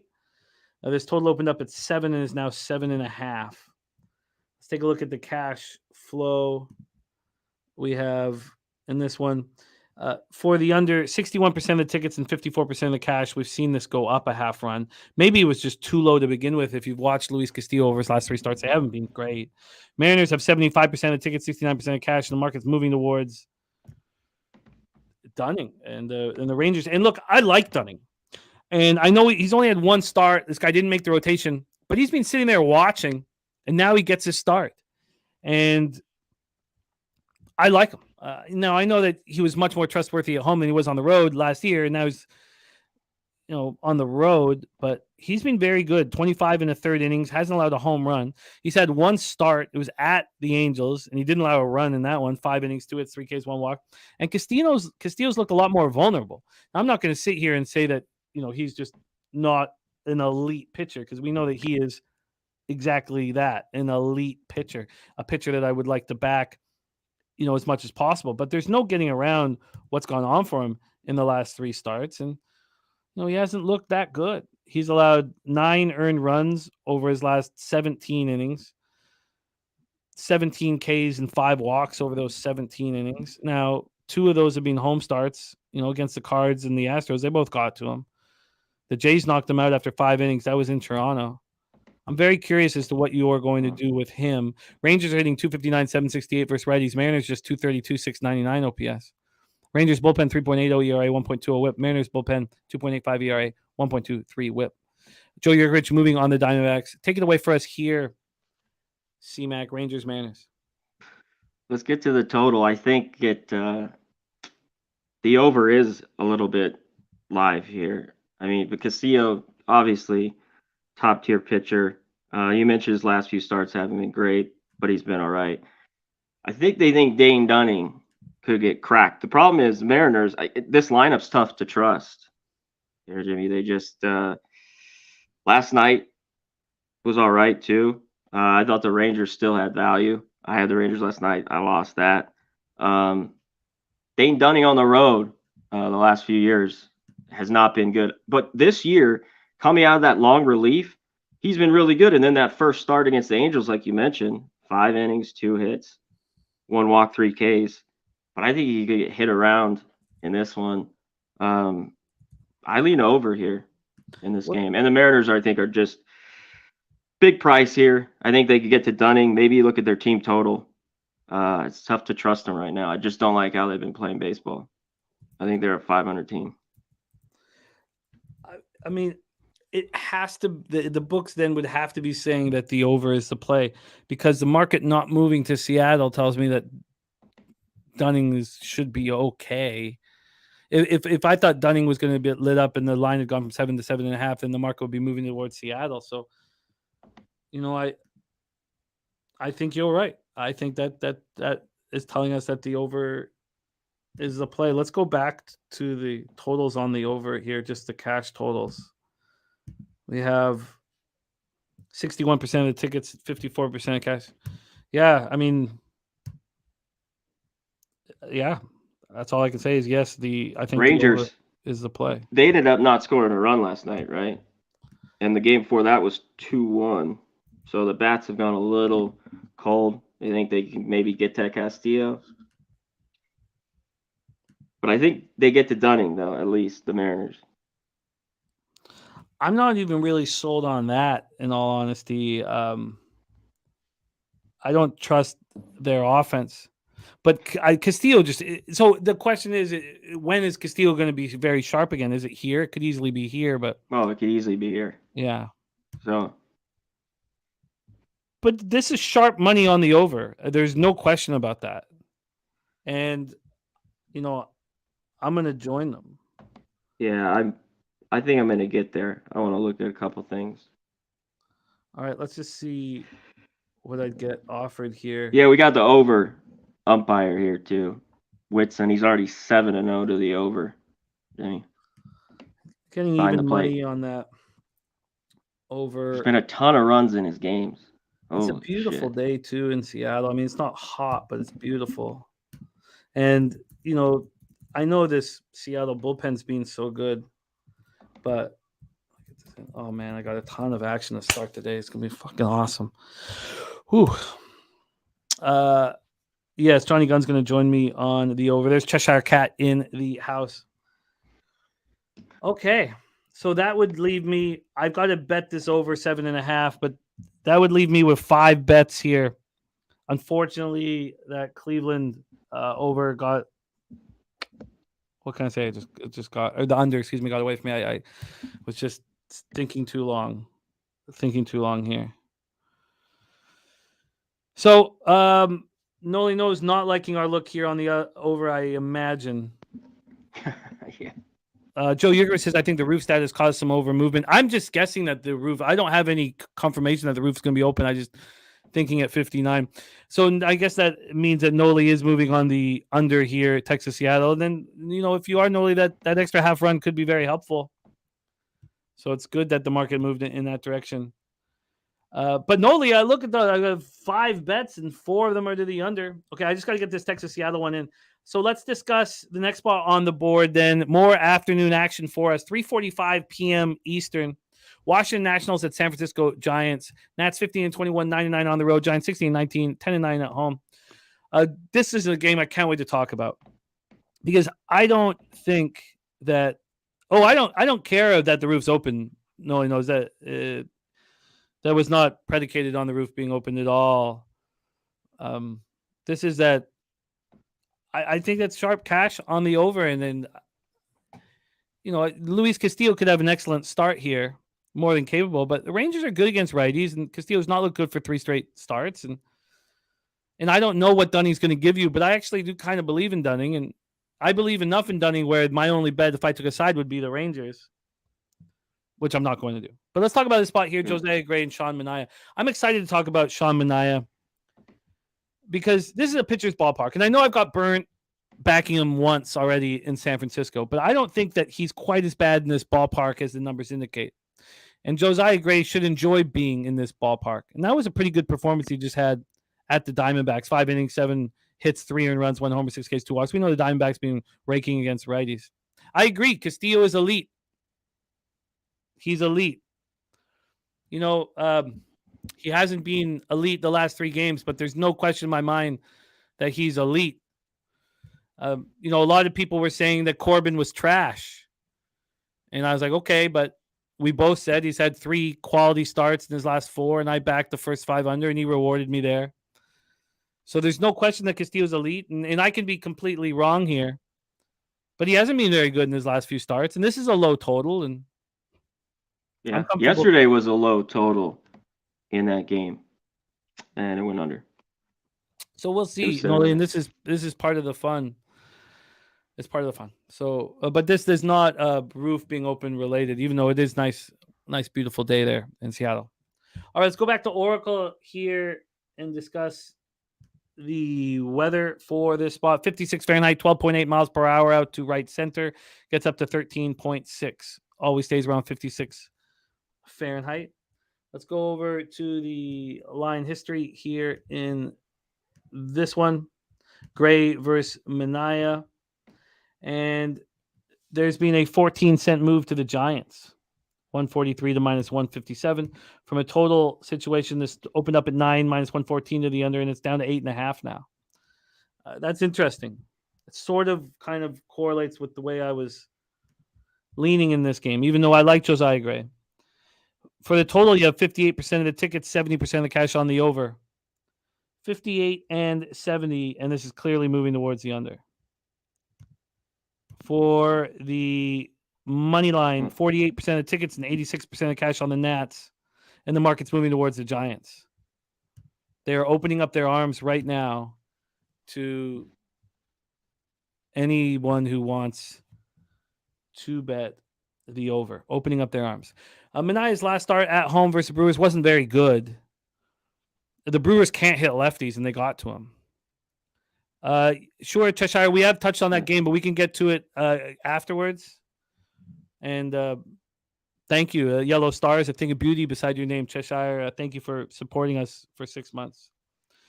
Christopher Comatini has 20-mile-per-hour winds. One of the things, and I'd like C-Mac to touch on this, but I have 12.8 to 13.6, but I also, the winds swirl at Oracle, and it's just not as big of a deal, and it's actually gone down. I just refreshed it. 11.5 to 11.9.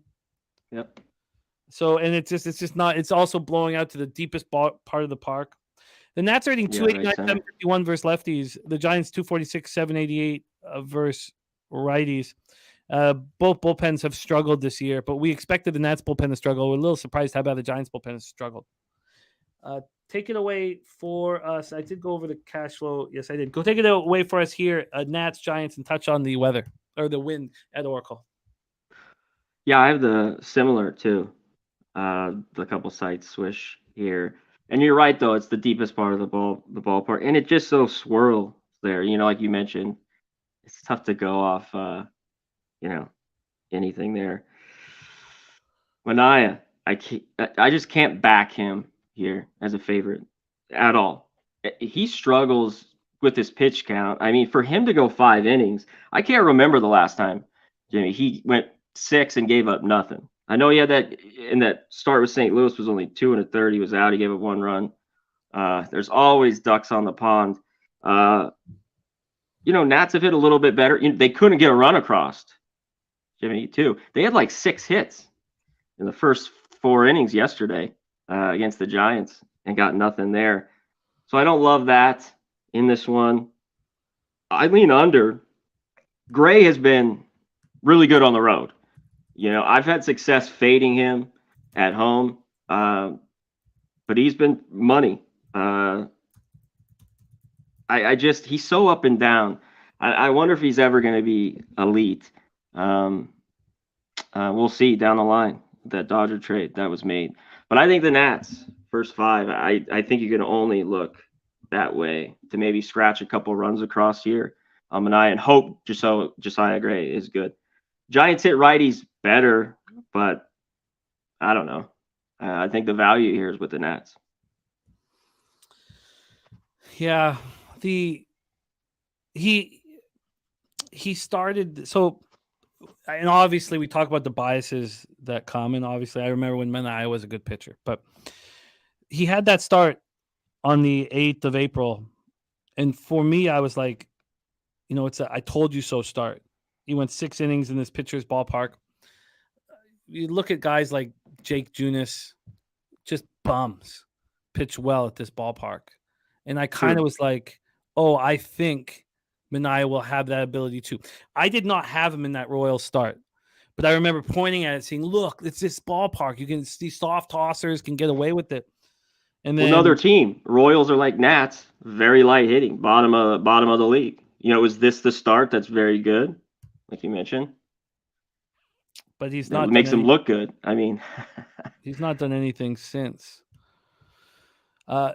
With all this money on the Nats and the market moving towards the Giants, I don't want Josiah Gray, but I do think he's a real quality pitcher, and I think he'll just get the stuff.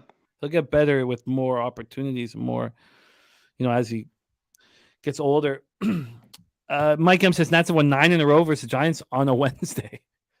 Says fire away, boys. All right. Okay, so I guess I should just stay off of this, but I want to bet the under. I want to bet the under. And if I'm afraid of Manaea getting touched and the Nats do it lefties, then I could move to the full game, but I don't trust the Giants bullpen or the Nats bullpen. No. Nasty Nate says Giants smash. I feel like putting money where my mouth is on this first 5 under, but I guess I could just let it go.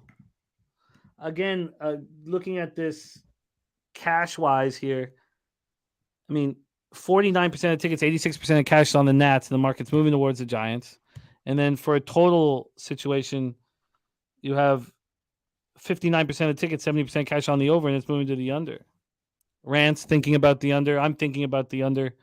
But it's tough to pull the trigger on Sean Manaea, and I'm not going to sit here and hum and haw. So I'll just leave this as a question mark here. Why don't we just take one quick look at the batter versus pitcher here. God, where is it? Here we go. Let's just take one look at batter versus pitcher and see what kind of history they have against Manaea. We know this is a young Nats ball club that probably doesn't have much history.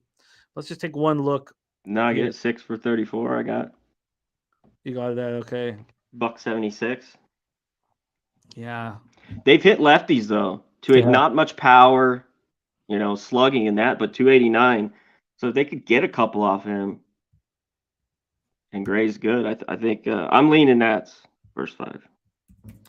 Okay, you know what? I'm gonna do it.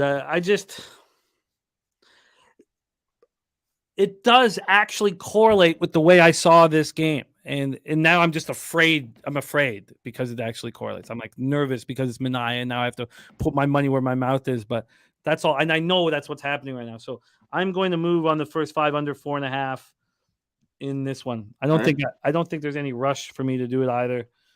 So I can hold off, but I will be on the first 5 under 4.5. CMAC has a lean.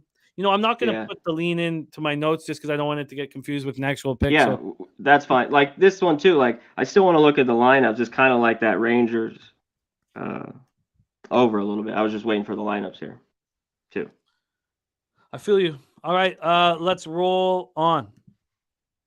Next up for us is a really, really fun one. Sharpie's going to have so much fun on Boxing Day. Not only is it his birthday, But look at these pictures that we have littered throughout this whole card. I mean, just really fun caps. Toronto Blue Jays 21-15, 12-12 on the road at the Philadelphia Phillies, 17-9, 19, 10-7 at home, Citizens Bank Park in Philadelphia, Pennsylvania. It was really fun to watch the game go down yesterday. I know the Jays lost, but it was just, I see these as two really good ball clubs. And I know the Phillies are just 17-19, but they're a good ball club. Let's start with the weather here in Philadelphia. 72 Fahrenheit, 6.8 miles per hour, left to right, slightly in. Then it becomes just left to right, and then it becomes slightly out. So the weather is just no big deal here at Citizens Bank. Oh, sorry. Before we go into this quickly, Cheshire was asking your thoughts on the Dodgers' first five. I can tell you that Cheshire, that we're both on the first five under. But your thoughts on backing Kershaw over Miley, first five for Cheshire Cat? Big price. I think you have to lay the half to get it to what? To around minus 120, 130. The numbers are impressive off Miley. Some of those Dodgers, a few of them. I'd stay off, but I'd lean that way with the Dodgers. Beautiful. All right. If you don't mind the juice. Okay, let's get back to the spot. Jays, Phillies. Gaussman versus Wheeler. I can't wait to watch this baseball game. We talked about the weather being inconsequential. Let's move over to the line history here for this one. Gaussman, Wheeler, Jays, Phillies. Phillies opened up minus 108. They're now minus 102. So 6 cents of movement towards the Toronto Blue Jays. From a total perspective, this opened up at 9 and has dropped to 8.5. The under 9 was juiced, and now the under 8.5 is juiced. Spenny Penny Bombs looking at Kevin Gaussman, 8 plus strikeouts at plus 145, 9 plus strikeouts at plus 285, and 10 or more strikeouts at plus 540 for Mr. I think it's a good look. Penny Bombs. Well, why don't you touch on that, and I'll add to the where the cash is and all that in a second. Yeah, I think last year he struck out 8 or 9 against the Phillies. Earlier in the year he had 5. He bounced right back with 11 and 13. So Phillies aren't great too. They K enough here. So I don't mind the ladder up, but I think he could get 8. And he's also coming off a horrific start. When Gaussman has these horrific starts, he thinks he's tipping his pitches. It's generally where we go because he is, that his stuff is as good as anybody pitching. Yeah. So Spenny says Gaussman, after a bad outing, has bounced back with 11 and 13 Ks, like CMAC has said. So last out, 8 earned runs over 3 1/3. And Rand says not going to get Gaussman minus 110 too often. But Zach Wheeler is a pitcher that, so both of these pitchers just faced the Boston Red Sox, who are just, the sticks are electric right now. Wheeler went 5 1/3, 7 hits, 5 runs, 4 of which were in, 5 Ks, no walks, and that 5-3 loss at home. But I still fear him. Jays versus righties, 255, 756 OPS. Phillies, 273, 773 OPS. The Jays bullpen 4.07 ERA, 1.23. Phillies bullpen 5.07 ERA, 1.49 WHIP. So we've seen a slight move to the Jays and a slight move to the under. Let's just see if the cash correlates with that. 64% of tickets, 81% of the cash is on the under. 64 and 81. I think that is telling us that both pitchers are going to throw. Also, I believe we can trust the bullpen. We certainly didn't feel that way watching the game last night, and these offenses are very scary, which maybe we should then lean to the first 5. But let's just look at that total. That total went from 9 to 8.5. Yeah.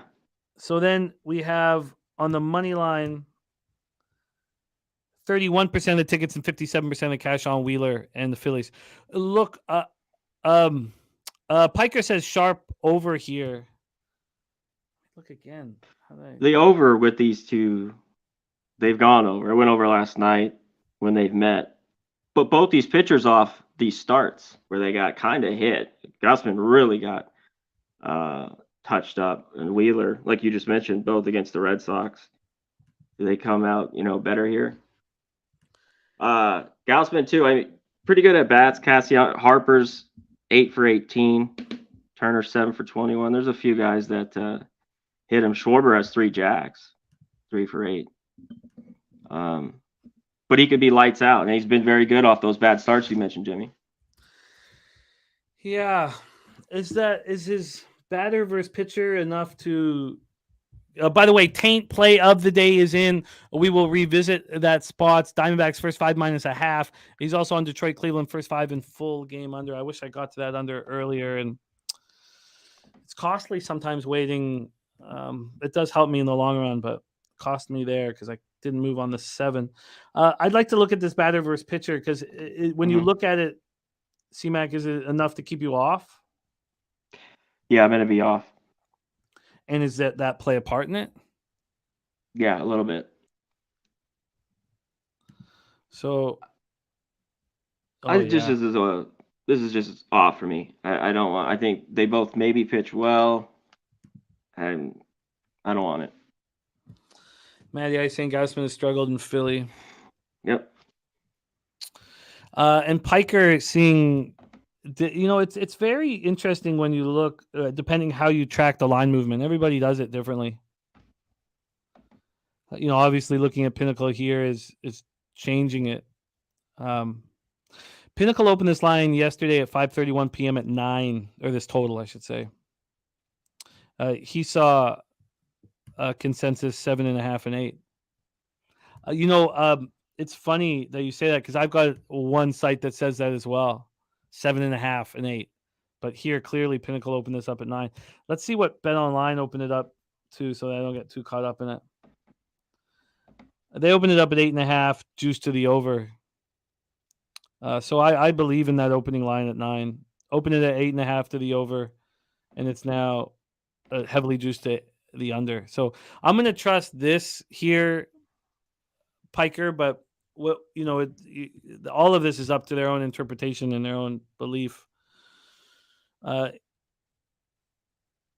market is telling me that the sharps are on Wheeler and the sharps are on the under to me.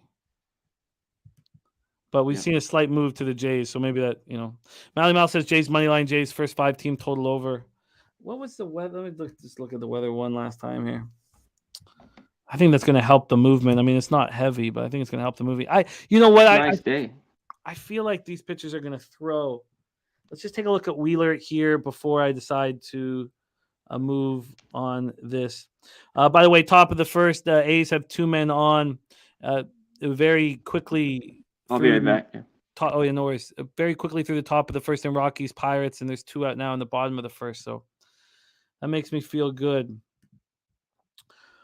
Okay, let's go back to this spot here with Jays, Phillies. And while this is going on, I'd be interested in moving on. If I can get back to that 7.5 or something like that, I'd be interested in that Detroit Cleveland spot. So let me know if that becomes available, and I will live bet it. Here, just wanted to take a quick look at Wheeler's home starts, and then we can move on. And I know we're taking a little while with this baseball, but there's so much afternoon action, and it's so imperative to get the day off to a winning start. Let's just look at Wheeler at home here, and then we will move on to the next game. So his last start was against Boston at home, 5 1/3. He allowed 4 earned runs.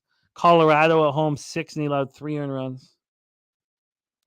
That was that start at Houston that was spectacular. Comes back and doesn't pitch great. Jays are a tough team to pitch against. Johnny Gunn says the Jays going from slight dog to favorite in a few books. I have that too. Slow Jam says Jay Skipper didn't challenge the call top first when Vladdy was safe, cost him. JPC liking the over 8.5. Okay. So, and my weather is quite a bit different in Philadelphia than the one you have, Matty Ice. That's just part of baseball. When you use different sites, you're going to get different information. I'm interested in this first 5 under. I'm just going to see what they'd offer me here. I just like these pitchers quite a bit. The first 5 under would be offered to me at, it's heavily juiced, minus 125. What would it be over at Bet Online? If I move over there, the first 5 under here is First 5 under is minus 120. I like it. I like it. I'm going to put a question mark beside it and keep thinking about it. But I'm interested in the first 5 under 4.5 in Toronto, Philly. All right, let's move on. 4:07 p.m. Eastern is next up for us. Houston Astros 18-18, 10-7 on the road at the LA Angels, 20-17, 10-8 at home at Angel Stadium in Anaheim, California. We'll go over to the weather here in Anaheim and decide how we want to move on this one. A divisional battle here, 67 Fahrenheit, 10.2 miles per hour to left center. Nice offensive weather in Anaheim. Wine Time says he'll be at the Angels game today. He's on the Angels money line plus 105. He says, I think we see a close game, but an Angels win. This team should be pissed off after a horrible offensive game. Last time Wine Time went to the ball game with his buddies, they made a bet on the under. Final score was 3-2. Easy casher for the squad. Well, I hate saying this one time, but I already moved on the Astros. This was the bet that I made before I came here today. And I know it's a very public spot. But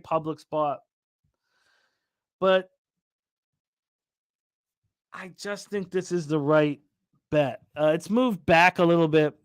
There's been Astros opened up minus 106. They're now minus 121.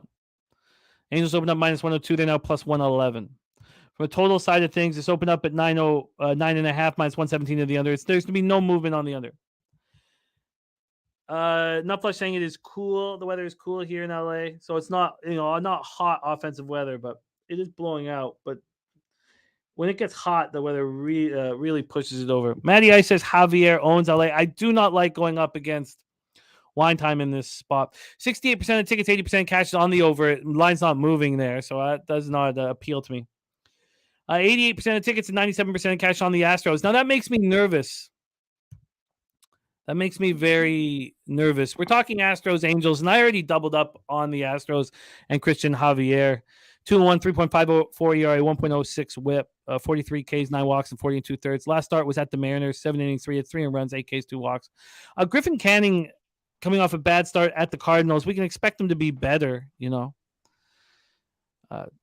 innings, 6 hits, 5 earned runs. The Astros just aren't hitting righties at all. 233, 650, and the Angels are hitting them hard, and both bullpens have been good. So, C-Mac, Wine Time Sports, who's a very, very good baseball capper, he's going to be at the Angels game today. He's on the Angels full game. I doubled up on the Astros first 5 in full game. I thought the market would keep moving.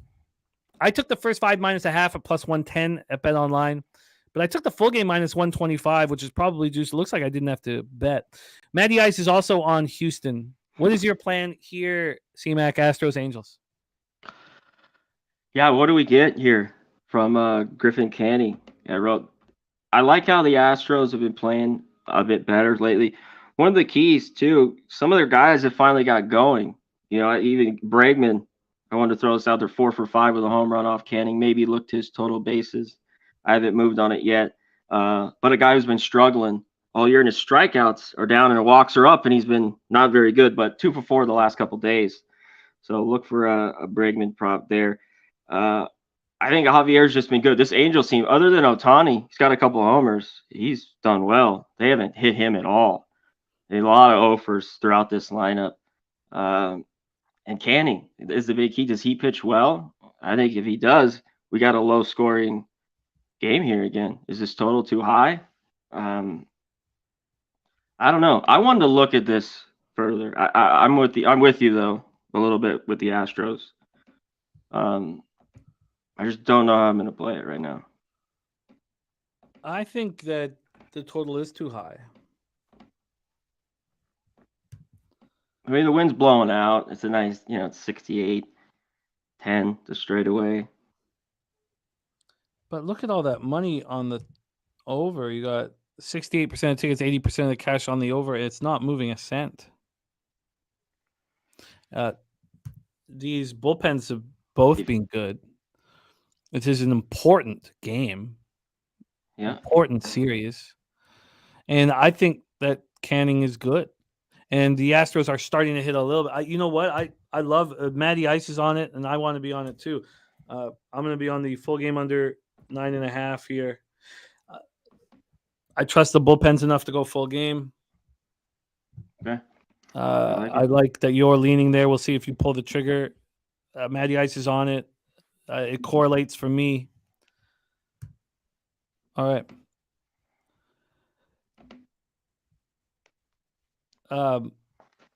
Andrew G not liking the sound of the public being on the over.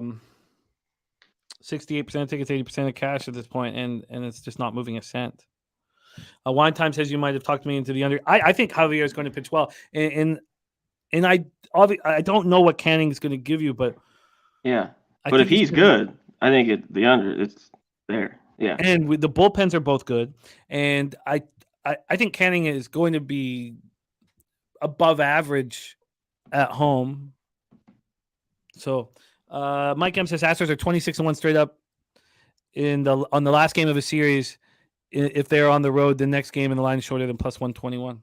All right, I like it. I like everything about this. This doesn't equate to necessarily a profit. I'm not saying that, but yesterday just nothing correlated. Today, so much is correlating. So we open up the wallet and we attack. Yeah. All right, let's move on to the next spot on the board. 6:35 p.m. Eastern. Tampa Bay Rays 29-8, 10-5 on the road at Baltimore Orioles 23-13, 10-5 at home. Camden Yards in Baltimore, Maryland. So it's a bullpen day here for the Rays. They have Jalen Beeks starting it off. He's got 11 Ks and 10 walks. He's not looked very good.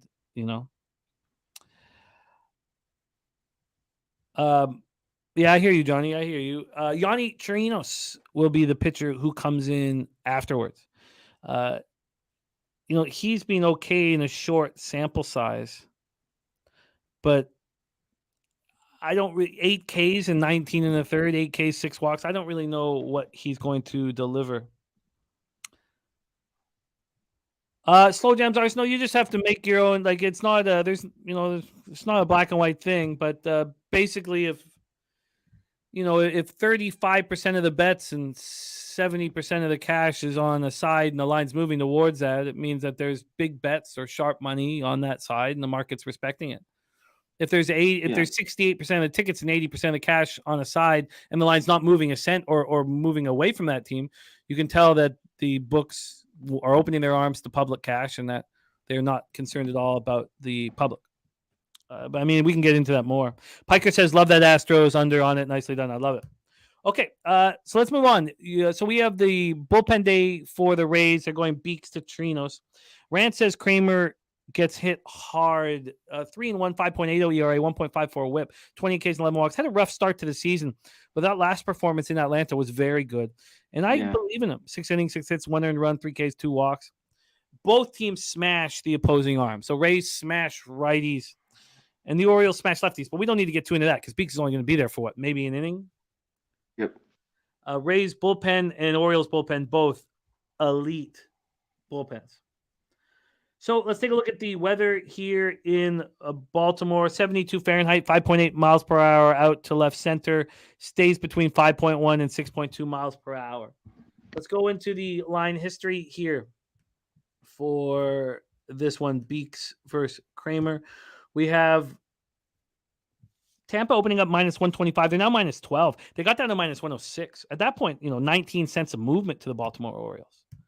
From a total side of things, opened up at 9.5, minus 117 to the under. It's now minus 115 to the under. So very little movement here.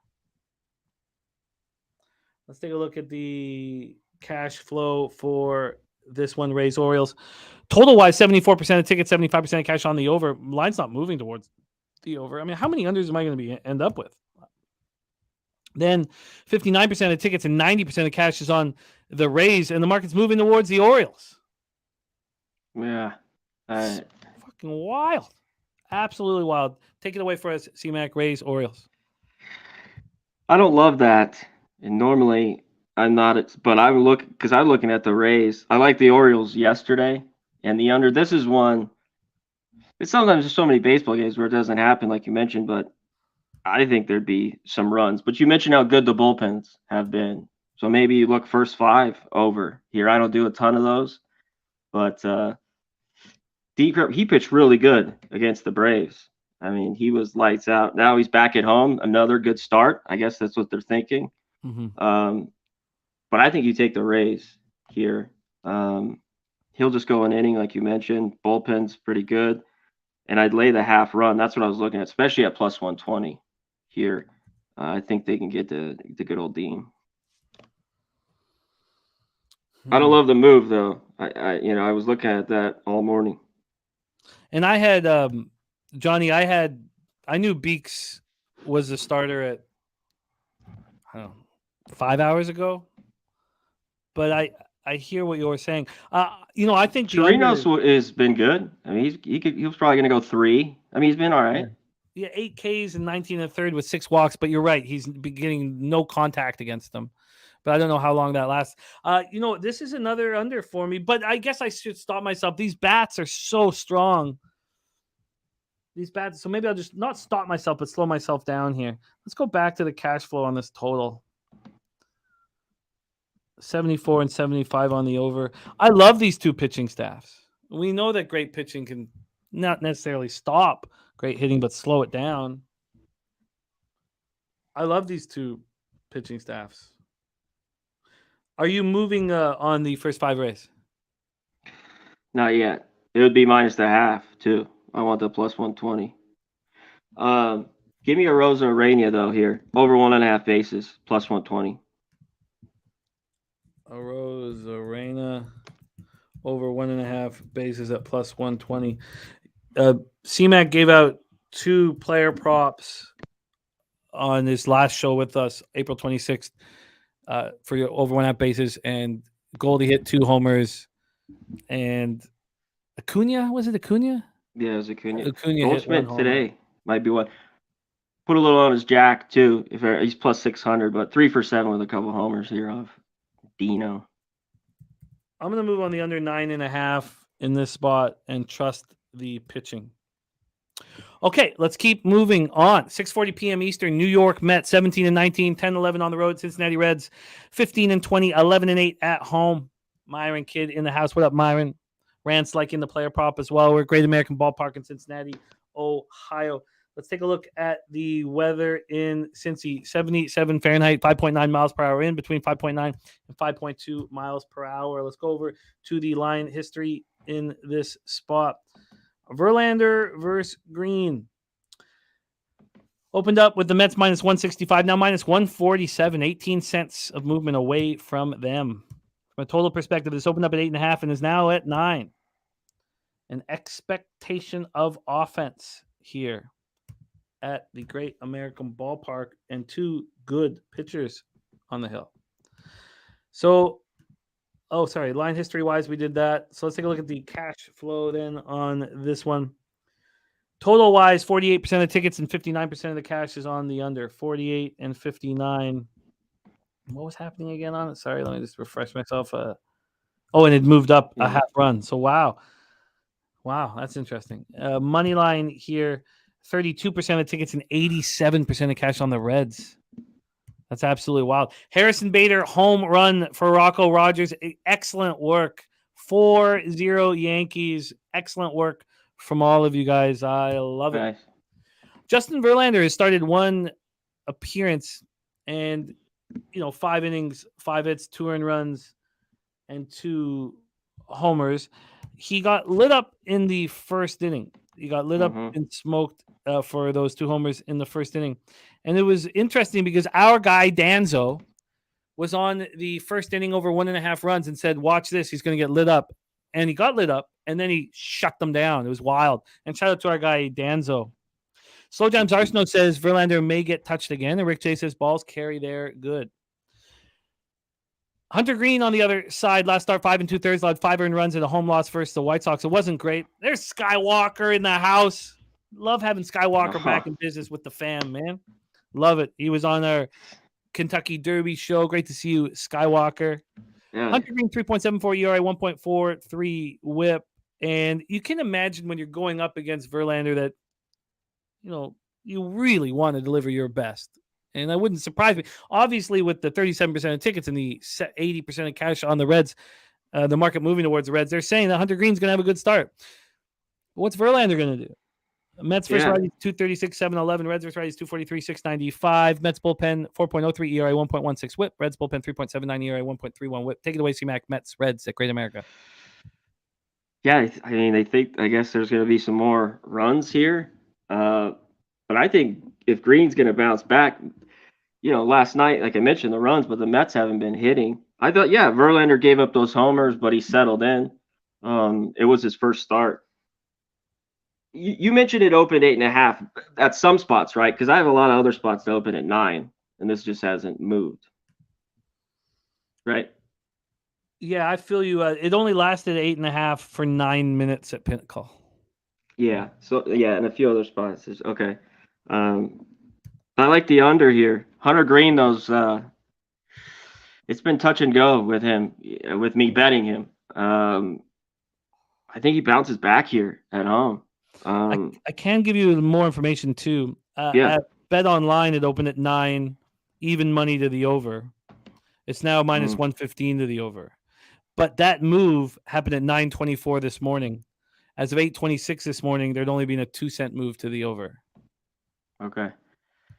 I'm looking at the under here. I don't trust, these Reds. They've been a little bit better as of late, their bats, and we all know this ballpark. But I'm looking under. I haven't bet it, but that's where I'm going here. Yeah, I can understand that. I don't know what to do with Verlander. I honestly don't. It's funny because Scherzer, I feel like I know what to do with him. Fade him. But Verlander, I don't. And the market's sort of telling us Hunter Green's going to have a good start. And I find there's too much confusion in this game, especially with this total kind of moving towards the over. I'm going to stay off this. Finally. God, I got a ton of action today. All right.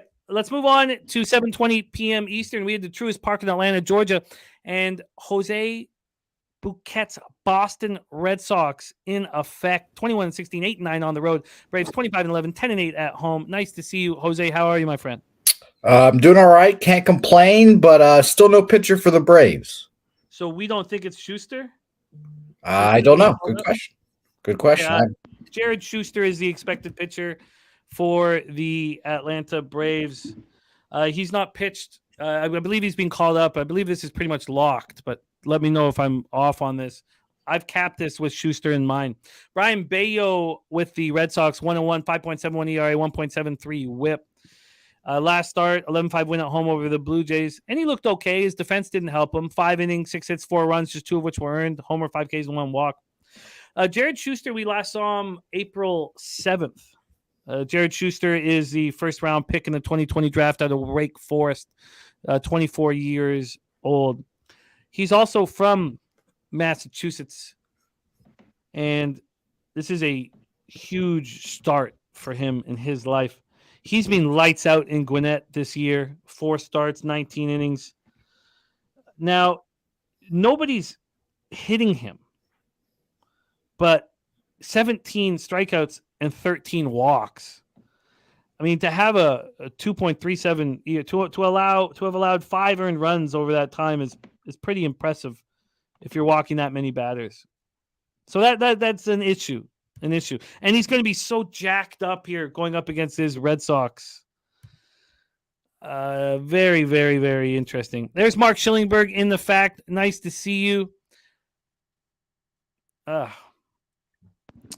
Peasy, I didn't realize you. Sorry, I was so caught up in capping. I'll take a look at your. Did it already cash, Jay? My bad. I would have retweeted that. My bad. Piker says he's on the Red Sox full game. Says those Red Sox bats can spank this bullpen. There's no Red Sox are worse than a pick here.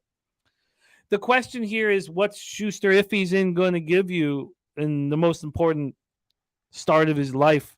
Red Sox versus lefties, 257, 748 OPS. Braves versus righties, 247, 54 OPS. Both bullpens have been good and are expected to continue to be good.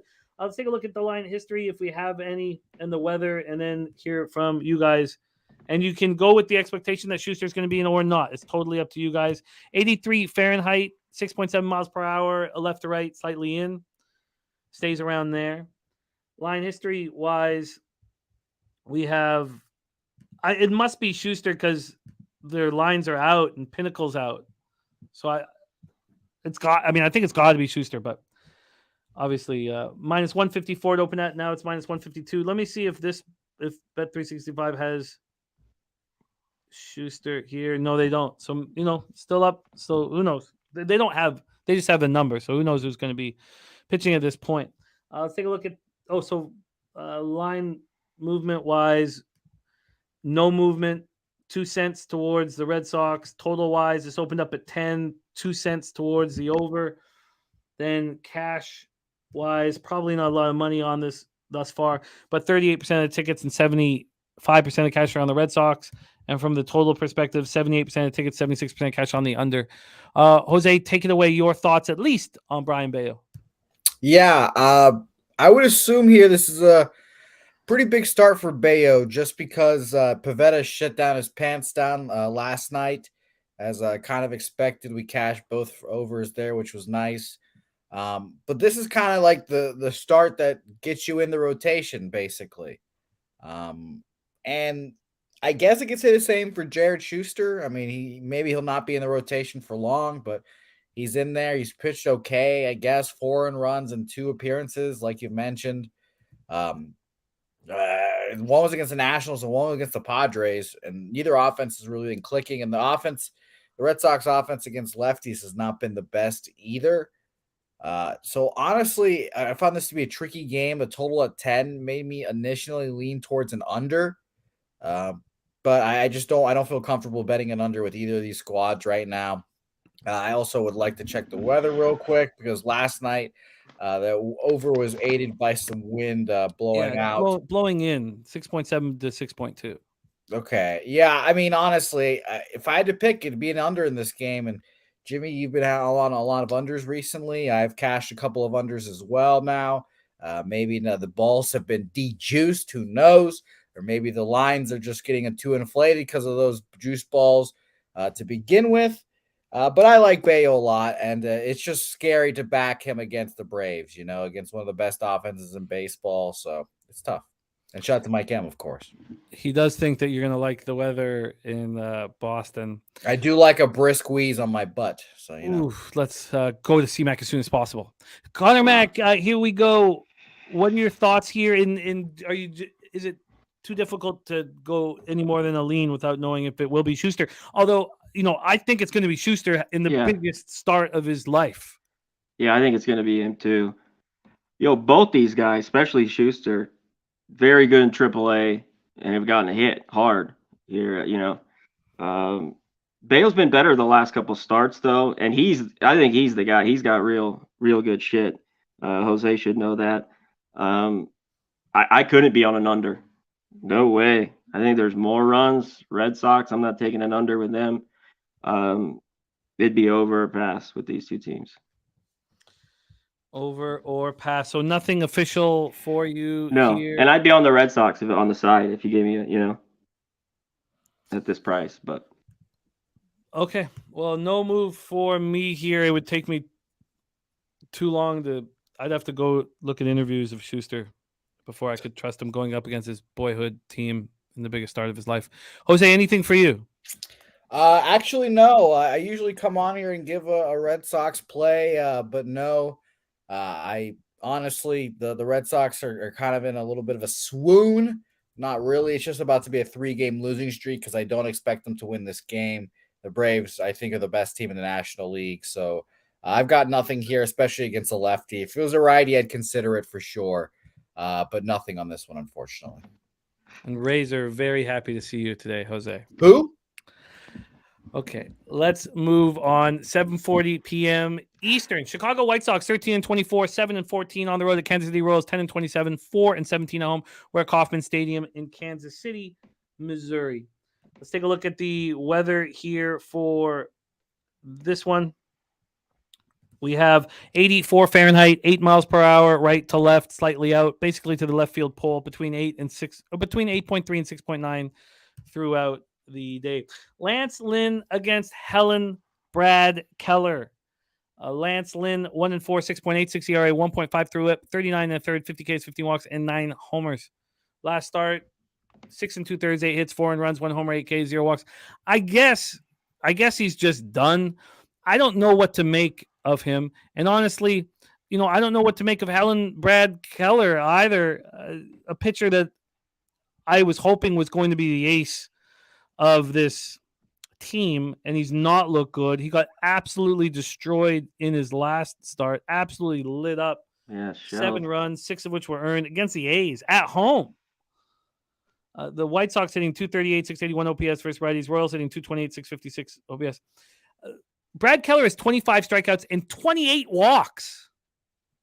I mean, it's just very disappointing watching him pitch. Both bullpens have been atrocious. So we talked about the weather. Let's pull up the line history and the cash flow and hand it over to CMAC. Line history-wise, the Royals opened up plus 119 and now plus 125, 7-cent move towards Lance Lynn. From a total side of things, it's opened up at 9. It's now at 9.5. And if we get to the cash flow, we have 61% of tickets, 89% of cash on the over. It's moved from 9 to 9.5.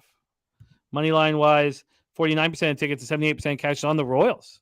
A 6-cent move in the other direction. Take it away for us. Here we go, CMAC. White Sox, Royals. Someone said this is a gift with Lynn. I mean, you can have the gift at this price. I don't want him until he starts pitching better. I don't want to back him. On the road at this price, the White Sox, no way. I haven't seen anything in them at all lately. You got to think Lance Lynn's a little bit better than what he's been, Jimmy. Keller's had some good starts, but yeah, that last start you mentioned was just blasted by the A's. To me, this was simple. Can you trust these lineups with these two pitchers to think there's runs? If you do, it goes over. I thought that a little bit yesterday. I did, man. It went under. These teams can't hit. Royals can't hit. But if I had a free bet, I'd take the Royals at home at this price with Keller. I think he bounces back and he's better here. So yeah, Royals. Someone Rocco mentioned, yeah, Salvi Perez is a good prop here. Bobby Witt's 3 for 9 with a couple homers. A couple of Royals, if you can stomach them on your prop. It is immediately 1-0 Detroit, exactly as Mike M predicted. Wow. 1 out with a man on second. I mean, that makes me nervous to live bet the under, even though that's what I want to do. If it happens right off the hop. Has it moved, though, to 8? Yeah, 8.5. 8.5. Oh, it just moved back to 7.5. Damn it. Yeah, I was about to say, I don't think it's going to last. Fuck, man. The live betting, you got to be so fucking quick to it. Oh, my God. I think 7 seconds, and it's too long. All right. I'm not going to move on right now. I've just got too much going on, and but I'm going to keep a very close eye on it. Oh, it's back at 8.5. Jesus, this moves fast. But it's minus 135 to the under. Noli says all soft contact. God, I guess I should just move on it then, eh? Right? Just move on it. Let's just move on it. Okay, I've got to move on this here. I got to take a second. So, at 7:40 p.m. Eastern, Padres Twinkies. Do you mind setting the table here? I'm gonna get in on this live as soon as I can here. So, do you mind? Yeah, let's hit the. I wanted to hit up some of the on the last game, anyways. Yeah, Rocco, I love it. Perez too. He had good numbers last night and got nothing done. He looked horrible, 0 for 4. But he's always live to the jack. So yeah, especially if you get plus 450 there or higher, I think there's good value with Perez. Same with Witt, even though he's hit and miss as well, like this whole Royals team. But the plus money there, 4-1 Yanks, soft contact. Right on. Yeah, let's get to this next one here. San Diego Twins, Lugo Lopez here. Total's 8.5. It stayed there. Plus 110 here for the Padres. Maybe? Sorry. Yeah, Padres. Plus 112 I have. Twins minus 125.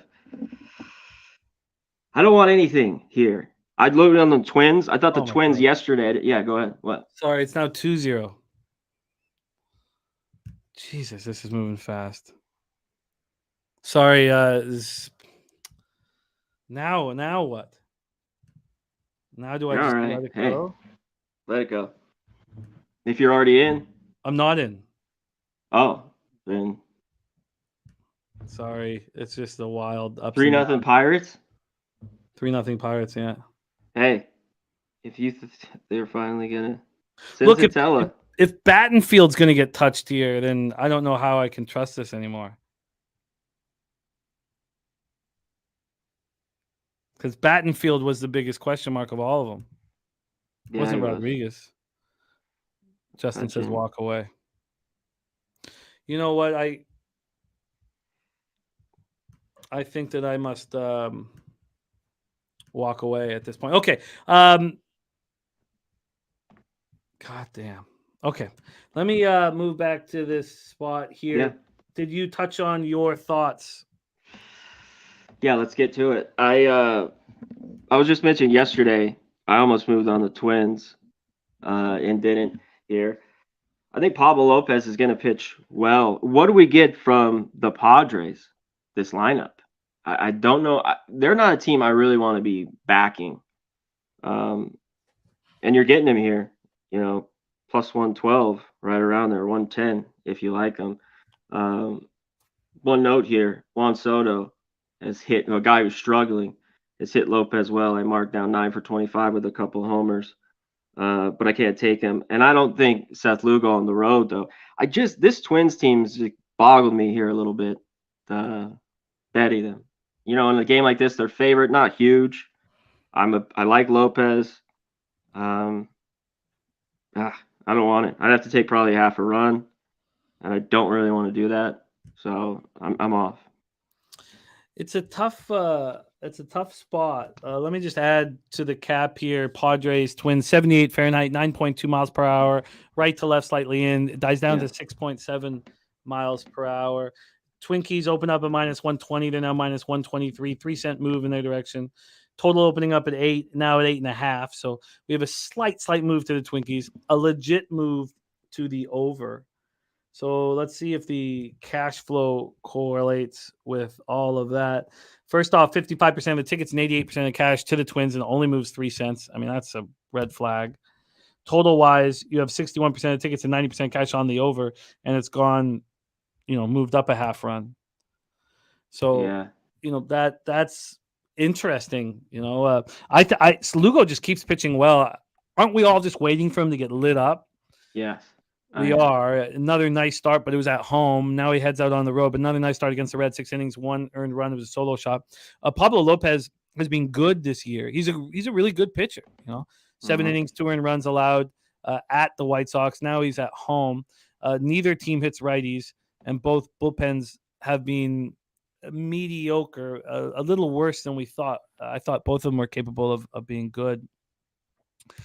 And Lopez, he has been good. The 2 bad starts were the lightest hitting teams, the Royals and the Nats. But he bounced back. He pitched well that last start against the White Sox. Yeah, I'm comfortable staying off of this spot here. I'm comfortable staying off of it with the market moving towards the over. They're saying it's moving over. It's not crazy. What do you have? Kind of in this wind, 8 miles an hour. It's not crazy, but it's. I think the wind is going to help the pitchers. Yeah, I'm a little surprised that it's gone over. Okay, off that one. Let's talk about the final game on the card before we get into NBA. 7:40 p.m. Eastern. St. Louis Cardinals 13-24, 7-11 on the road at Chicago Cubs 17-19, 10-11 at home. Wrigley Field in Chicago, Illinois. Let's discuss this weather. First off, we have here. We go 58 Fahrenheit, 7.1 miles per hour, right to left and in, and then it becomes just pretty much just right to left, and it dies down to 4.9. Wind will not play a big role in this game. Move over to line history here for this one. Montgomery versus Steele. We have the Cubs opening up at minus 113 and now plus 104. So the Cards have gone from plus 104 to minus 112, 16 cents in their direction. Total wise, it's opened up at 7.5. As a pick'em. Now it's 9 cents to the under. Interesting. So an expectation that Montgomery can easily pitch with Steele. There's Trans Canada in the house. What up, Trans? So let's take a look at the cash Yes. flow here. 73% of the tickets and 94% of the cash on the under. 94% on the cash on the under. Now there has been a 9-cent move, but that move didn't happen until 1:08 p.m. Oh, I guess it moved back and forth in the last hour. So it had been juiced pretty heavy. That's interesting. So there was a move back, and then just another 10-cent move as soon as they moved the line. So let's take a look at the cash here on the money line for this spot. 22% of the tickets and 36% of cash on the Cardinals. God, it feels like the Cardinals are sharp action here. Montgomery has been good, coming off a start against the Tigers, who've been much better against lefties of late. 6 innings, 2 earned runs, 6 Ks and 1 walk. Justin Steele has just been excellent all year. Hard to believe that the market would be moving towards Montgomery. Hard to believe. I guess they're thinking that the Cardinals finally got a win. They're going to start getting more of them, I guess. Cardinals versus lefties, 273, 773 OPS. Cubs versus lefties, 273, 787 OPS. They both hit lefties hard, and both bullpens have been good enough. Any interest here? Are you surprised the market's moving towards? Are you surprised the market's moving away from Justin Steele? Yeah, a little bit, but I just think that the Cardinals are going to start playing better. But right now, I can't put my money on them. There's not a team on it. Montgomery's been very good. But one thing is, to this under, which can happen, and Steele's been really good. I've been on him and his unders this year, so I get that's why it's going. But both these teams hit lefties. Even the Cardinals were losing. They both hit what you have 273. I have here in both teams. Yeah. But these are two good lefties, so it's tough. I can't even take the Cardinals here. At this price.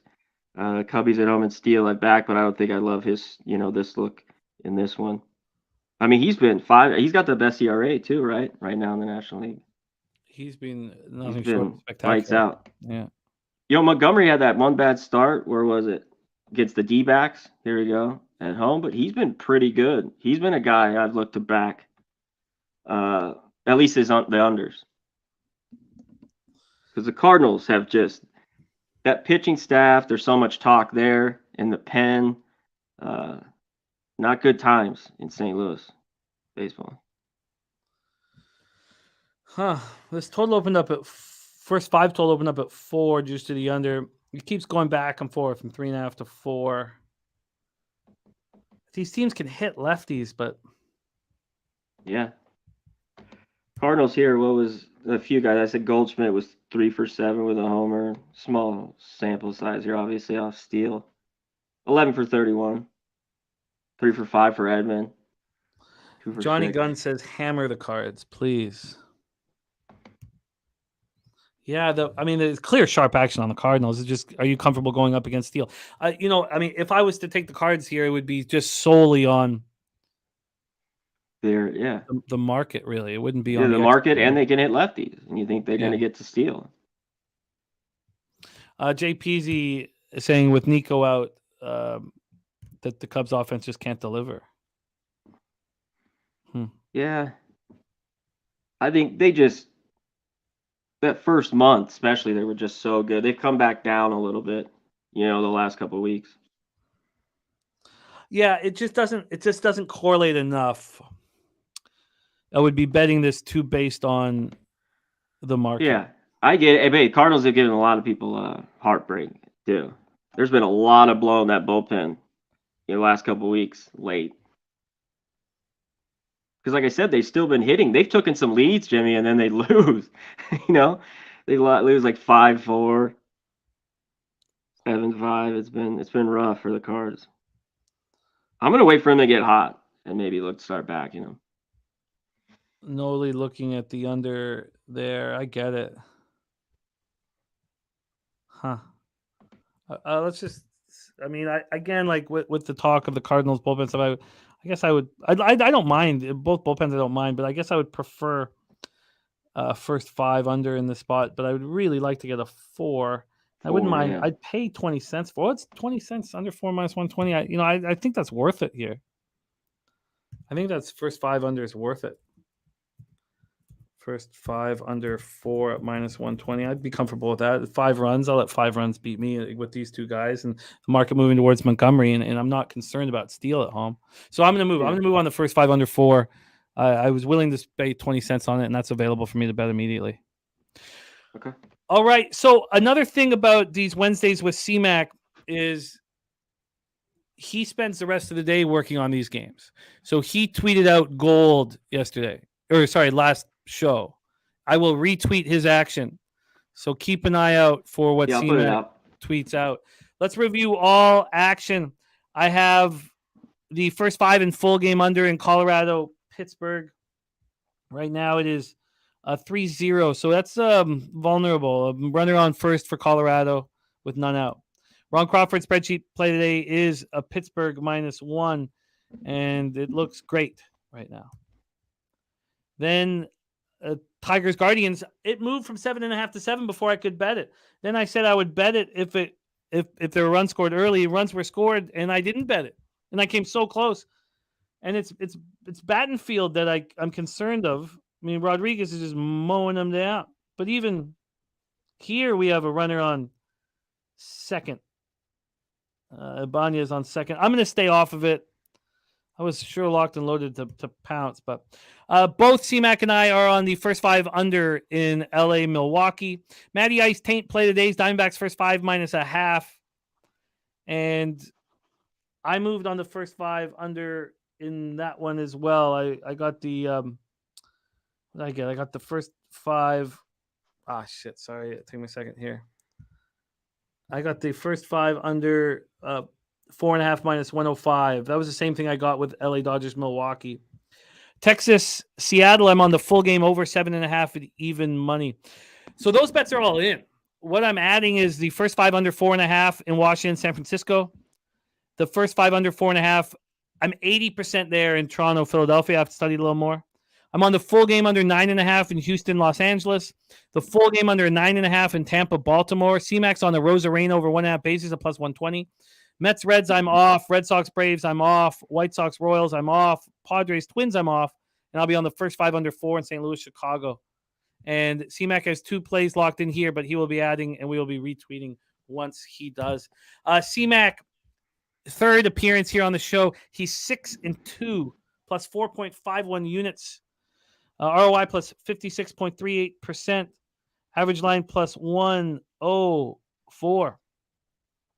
Transcanada said he tried tailing a bunch of YouTube guys for the Churchill Downs. Now he can't pay rent. I wish you had have stayed with us, Trans. Wish you had stayed with us. We had some monster wins on Saturday. CMAC, thank you for running with us. I can't wait to see what you tweet out. Keep up the great work. Thank you for sharing your great work with us. What does the rest of your week look like here at Pub? I'll be on Friday with Jose. Let me hit these, though, real quick, Jim, before I bounce. What I was looking at. In that game, the Astros, I was looking at the Astros. I might be on the under with you, and I mentioned that Bregman prop there. The Rays, I don't know if I get there. I don't love the money move. But I was looking at them first 5 -0.5 plus 120. We want plus lines. And then I was just looking Reds, Mets under 9. And lastly, the Royals, but I doubt I get there with them. And I might have another prop. I'll tweet it out. I love it. There actually wasn't a runner on second. It was just ESPN was just kind of locked on it. I can't wait to see what you tweet out. Thank you for sharing your hard work with us. Follow Connor on Twitter at Conor Mac Picks. And thank you, my man. Peace. Thank you. Shout out to the chat. Best goddamn chat in the goddamn game. Hands down. He's right. He is absolutely right. We now move on to NBA. Our next guest has had a strong season with us. We haven't seen him in 2 weeks. It's nice to have him back in action. Wednesday, April 26th wasn't a great day for him, but overall, 58-51, 53.2%, plus 5.74 units, ROI plus 5.27%, average line minus 102. And his losses on that day were backing the Lakers, and the Lakers have proved him right. They just weren't right on Wednesday, April 26th. Please welcome from Los Angeles, California, Darryl Rice to the show. Derl, how are you, my friend? Yo, what is good, Jay? Always good to be talking ball with you. Yeah, been gone for a couple of weeks, had some stuff to take care of, man, but I'm glad to be back. Glad to be back, man. And like I say, especially over these last 2 weeks, any day on this side of the grass is a Good day, my friend. A good really, day. really good day. So peace and love to everybody in the chat. Can't see what you guys are saying, but I'm glad to be back, man. Glad for you to have me. Let's get to work, man. We have missed you, my friend. It is great to have you back in action, and we have two monster games. Games. We start the East semifinals, Game 5. Miami leading the series 3-1. We have already heard from Spenny Pennybombs, who says the Heat close out this game. Thinks they finish off the Knicks. Jimmy Butler 30 or more at plus 120. Slow Jams Arsenault on the other side. Knicks trifecta for Slow Jams. Tori Coker says Heat. But Knicks first half. Let's talk about the line history here. We're in Madison Square Garden. Piker saying yes, but does he give a fucking shit? The answer is yes. Yes, he does. He does right now. Now, maybe he won't at some point, but right now he does. We'll have to wait. As soon as he doesn't give a fucking shit, then we'll know to bet. Let's talk about the line history here. We have a slight move. Actually, I guess it's a slight move from what I've been watching, but this did open up at 3.5. It moved to 4. But now it's back at 3.5. So there's been 3 cents of movement to the Miami Heat over at Pinnacle. From a total side of things, it's opened up at 210. It's now at 208.5. 1.5 points of movement to the under. Take a look at the cash flow for this one. Cash flow wise, 41% of the tickets and 56% of the cash are on the Knicks. Market's not moving towards them. 32% of tickets and 99% of cash is on the under. 32 and 99% on the under. That's wild. It has dropped 1.5 points, and the series has been played at a slow pace, 93.63 possessions a game. Troy, I just dropped them for you, my man. So I have 32% of tickets, 99% of cash on the total, and on the money line. Oh, that was the money line. Sorry, of course. I was looking at spread. On the spread, 41 and 56 for the Knicks. So the pace being played at slow pace, 93.63 possessions a game. During the regular season, the Heat were the 29th slowest or fastest team, the second slowest team at 96.76 possessions a game. They played quicker in the playoffs, 98.31. The Knicks were the 26th fastest team, 97.75 possessions. They played this playoff season slowly, 93.06 possessions a game. And Emmanuel Quickly not expected to be in the lineup. Has that changed at this point? Is Emmanuel Quickly doubtful? We have a possibility of being a doubtful here. Let us know. Troy Torrance says, wow, first time our numbers are this different. Troy, what are your numbers? I'd love to hear what your numbers are and what site, if we're going to be Quickly off. doubtful. Still doubtful. All right. The Heat come in off an impressive 109-101 win at home in Game 4. It was very impressive. I know they only won by 8, but they just seemed in control the entire time. So the Heat could be the second 8th seed to reach the conference finals. And the first since the Knicks in 1999. I saw the Knicks that year. I saw them in the second round against the Atlanta Hawks. They swept the Hawks. I saw Game 2 or Game 3. I can't remember. Again, it must be Game 3 because the Hawks would have had home court. It was magic. It was magic in the Garden. Absolute magic. I'll never forget it. Here, though, Butler finished with 27, 10, and 6, and he is clearly in the heads of the Knicks. Spenny Pennybomb says this Knicks offense doesn't scare nobody. So stagnant. No. Same shit over and over. Randall or Brunson dribbling forever and then trying to drive, shooting long contested threes, no ball movement.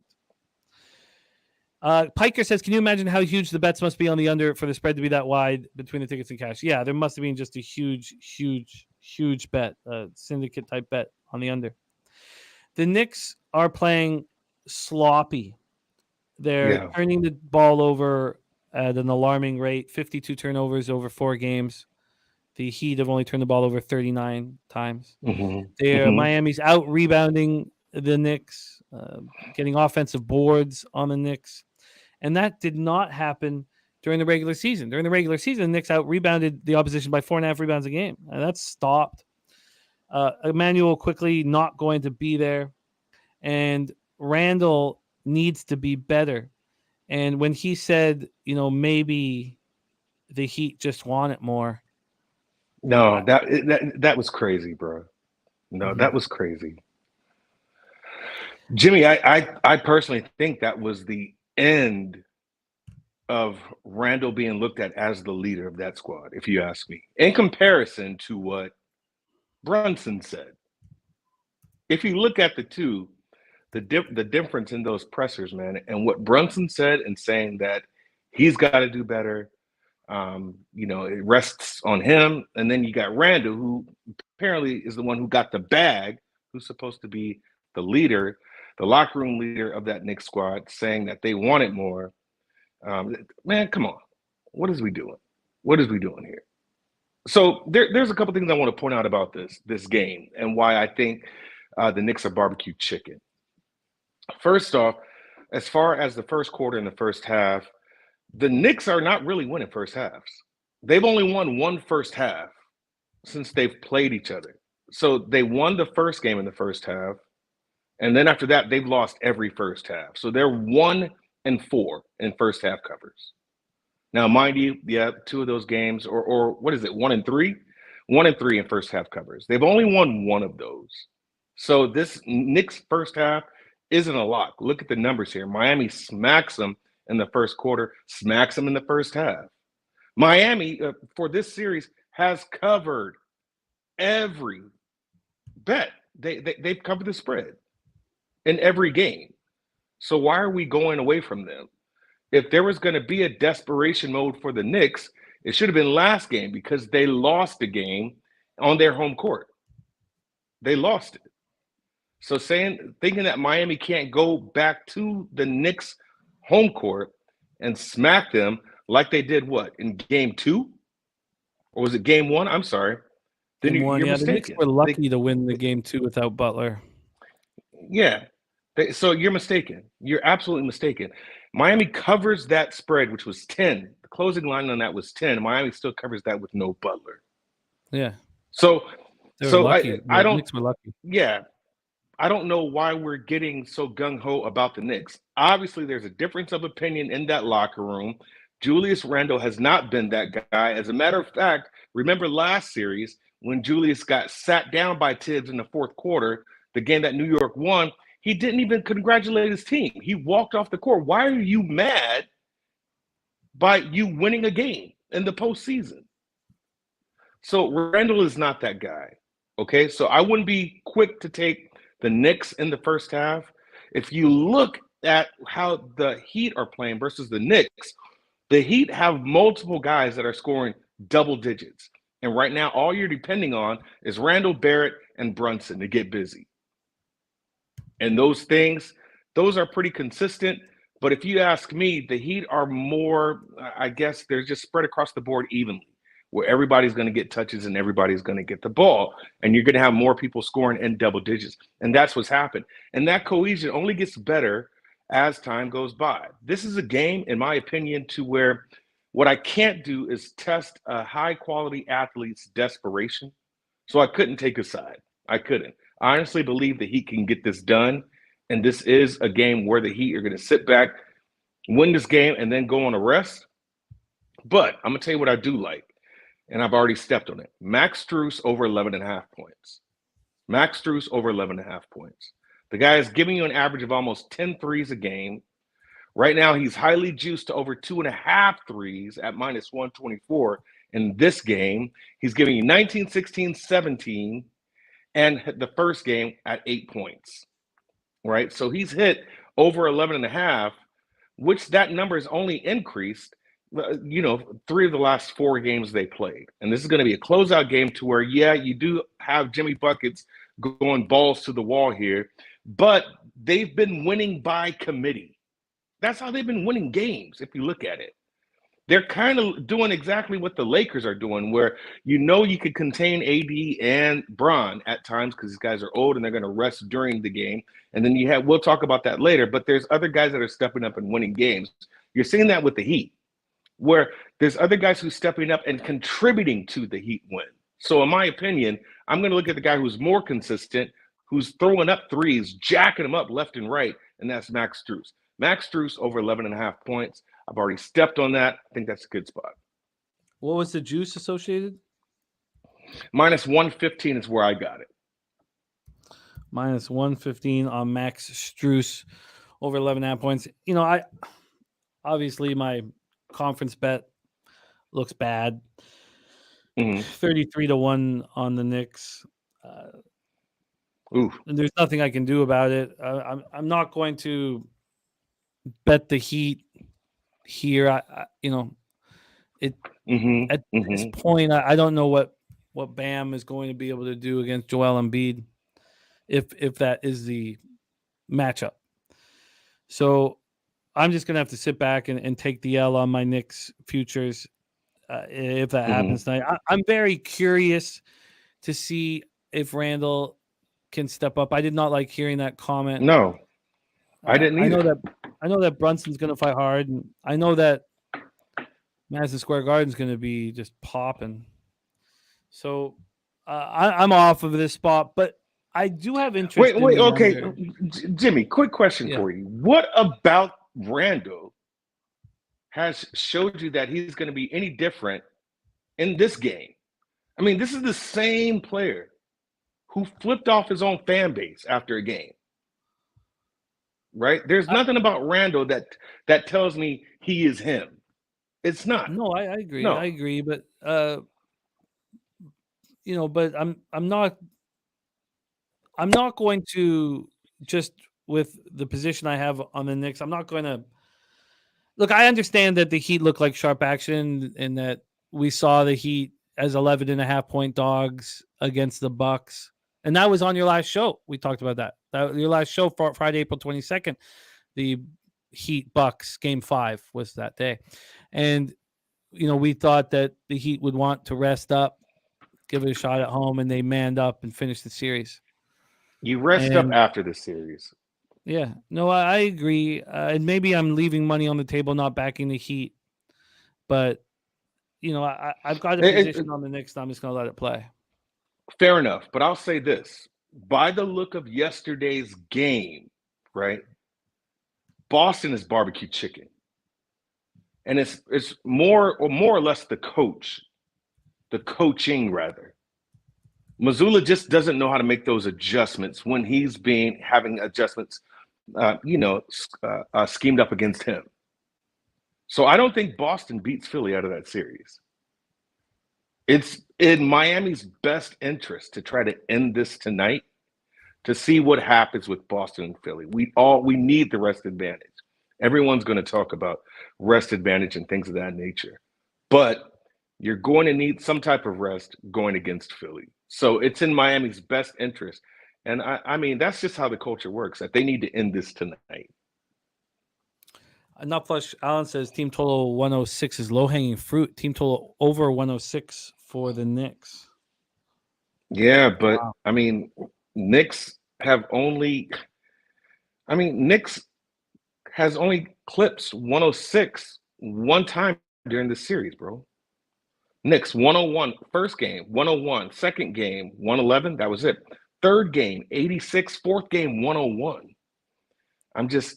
You're really expecting these guys to come out and ball. And the problem is they're just not draining those shots at all. Kong's Clip says, in his humble opinion, he thinks Julius Randle was trying to rally the troops by saying Miami wants him more. I believe they come out hot and don't look back. I think he worded it poorly, Kong's Clips. I think if you wanted to galvanize the troops, you would say, how bad do we want to win? Let's find out in game 5 how bad we want to win. Because I know the players in that room want something like that. Not, I guess they just wanted a little more than us. It'd be different if he didn't have a history of just bad antics and bad comments. I mean, this is just an ongoing history. Brunson's a real one. saying all the right things. He Yeah, is. so He's saying all the right things. it's too bad Quickly's not there. He was a big part of why I wanted this team in the playoffs. It's funny how a team can be deep as the ocean, and then they lose the sixth man of the year, and you're like, wait, where is everybody?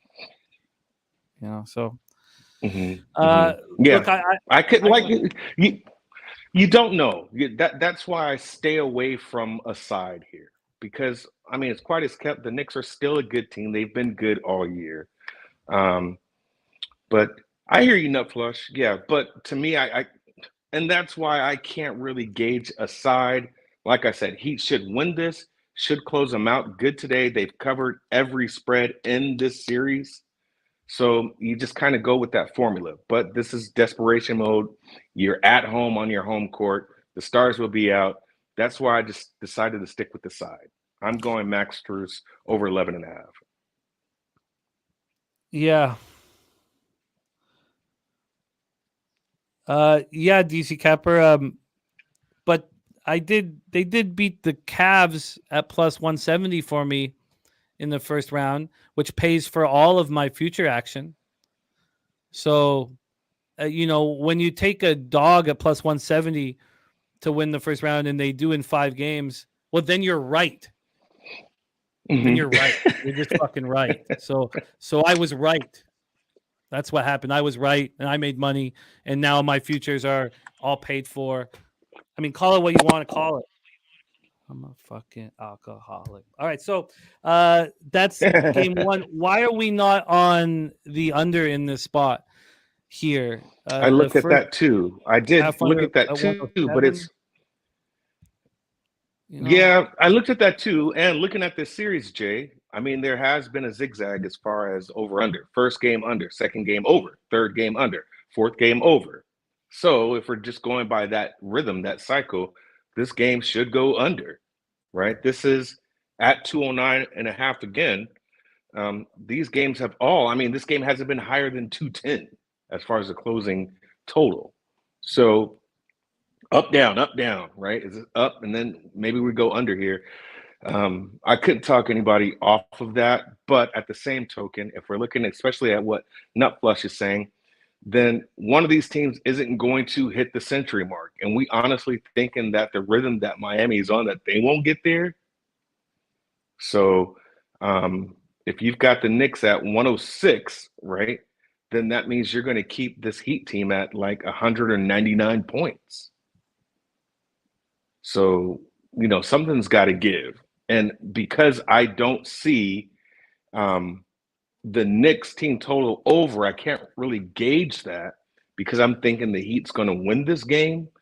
Then I would still probably look at the Knicks not going to 100 points. Therefore, having that under makes sense. But really, I mean, what do you the Heat, are you going to keep them from under 100? I don't see it. Haven't been all series. Miami has not been under 100 all series.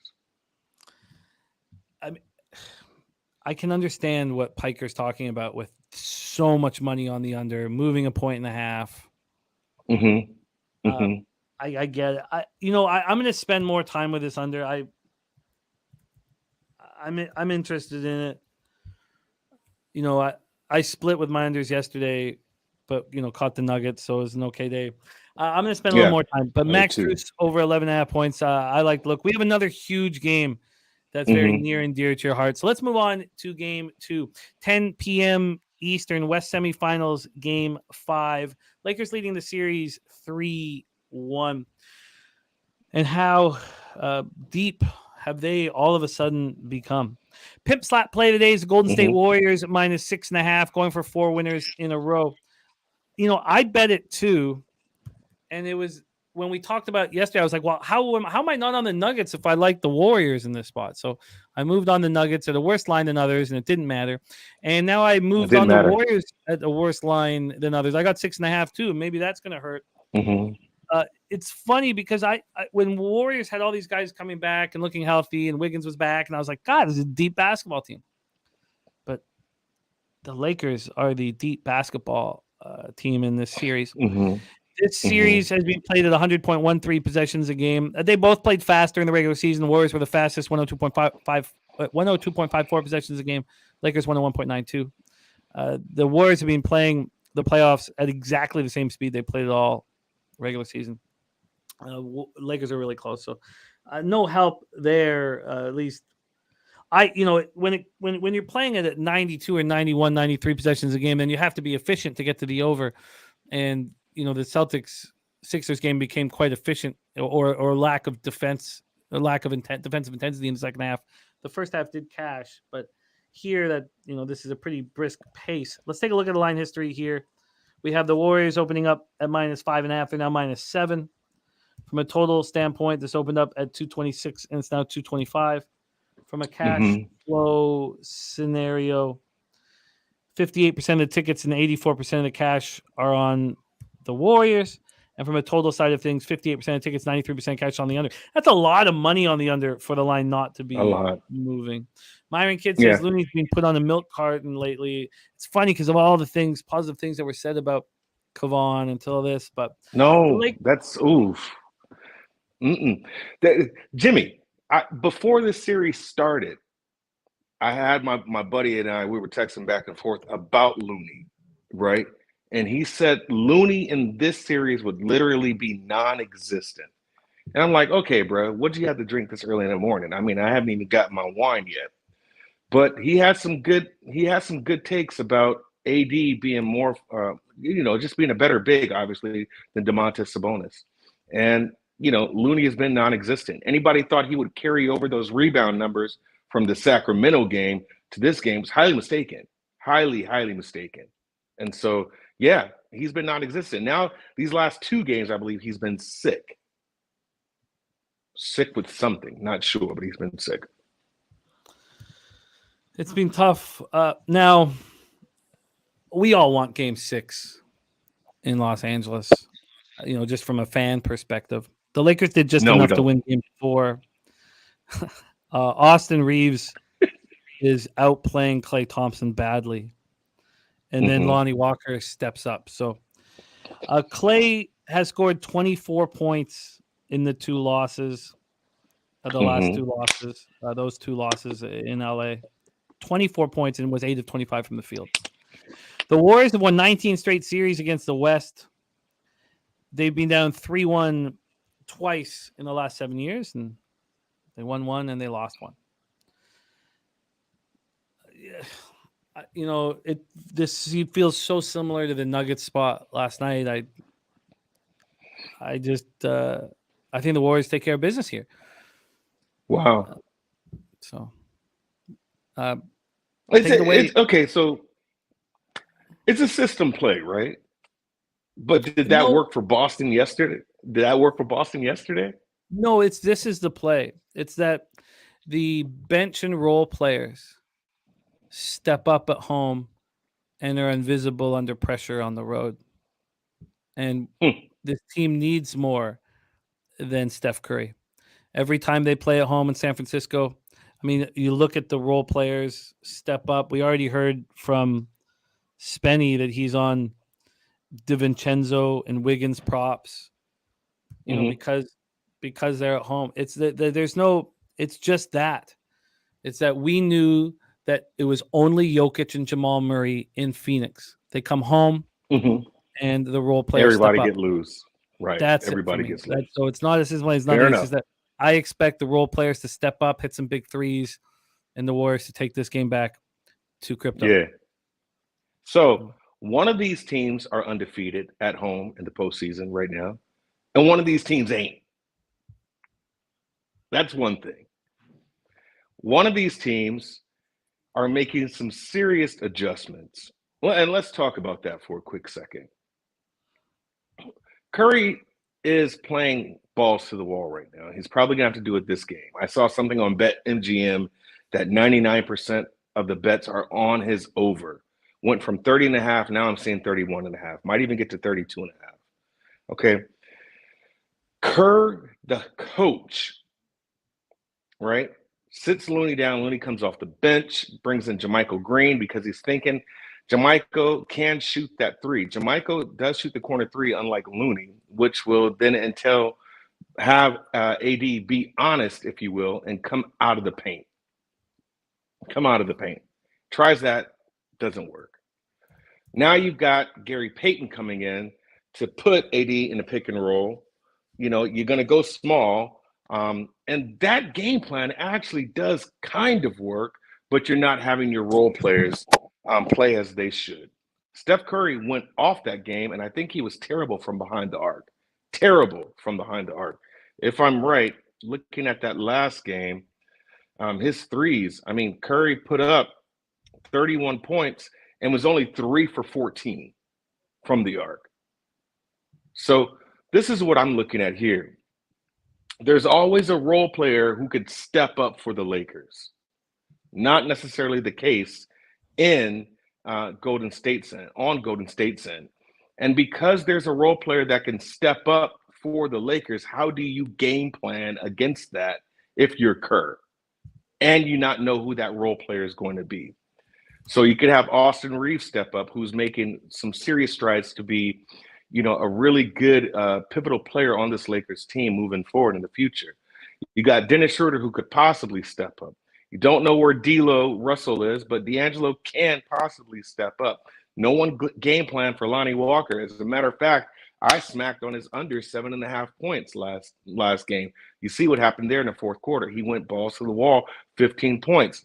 You can't really game plan for Rui Hachimura, right?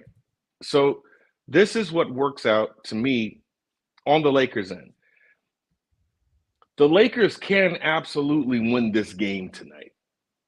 They can absolutely win this game tonight.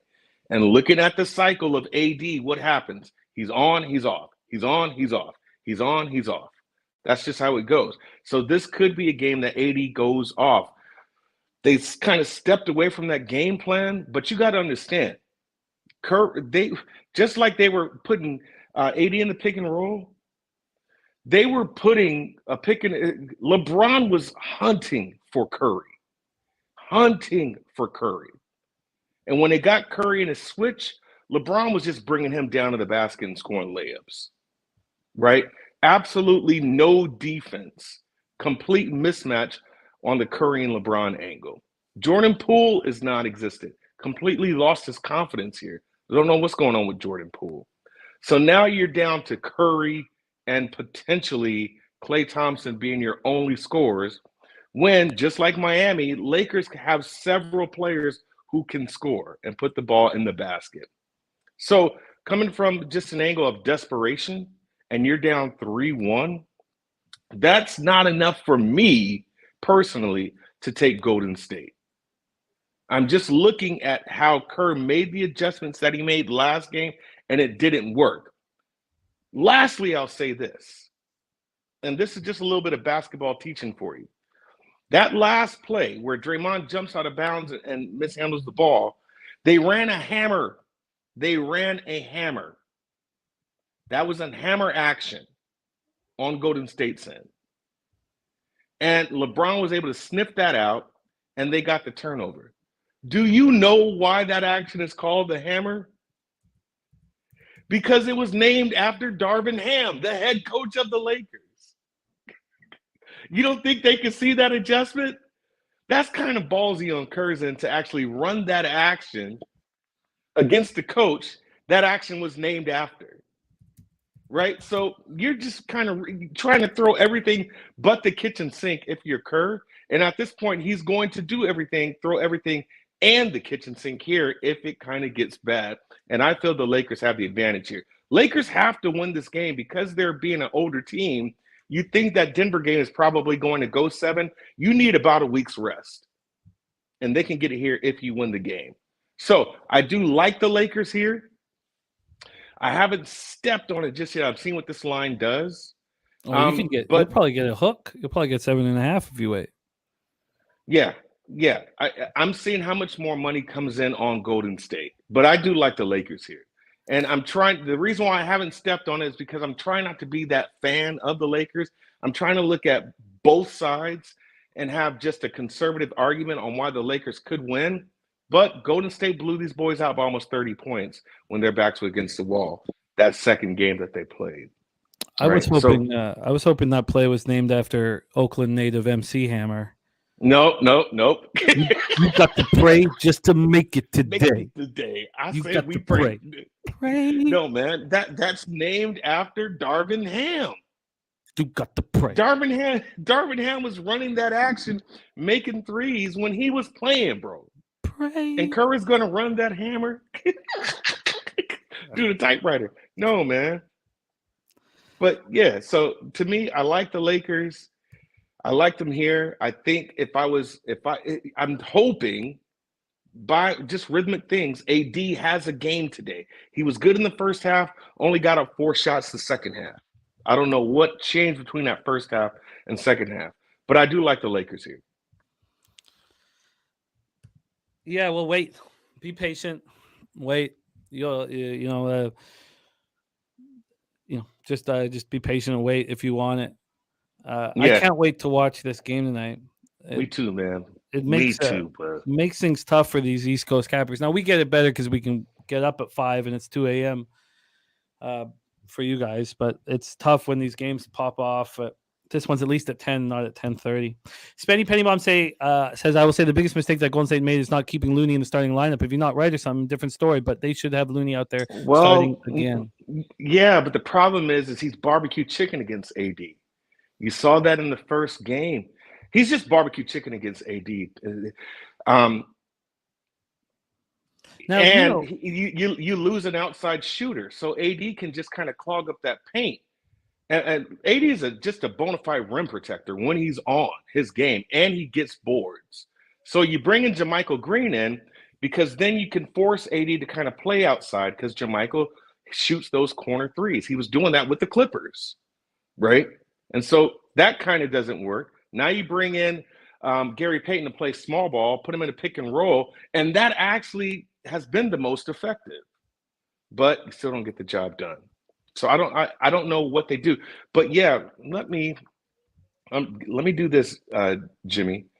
Let me tell you this really quick. Only because I want to get the verbiage right, and then you're good.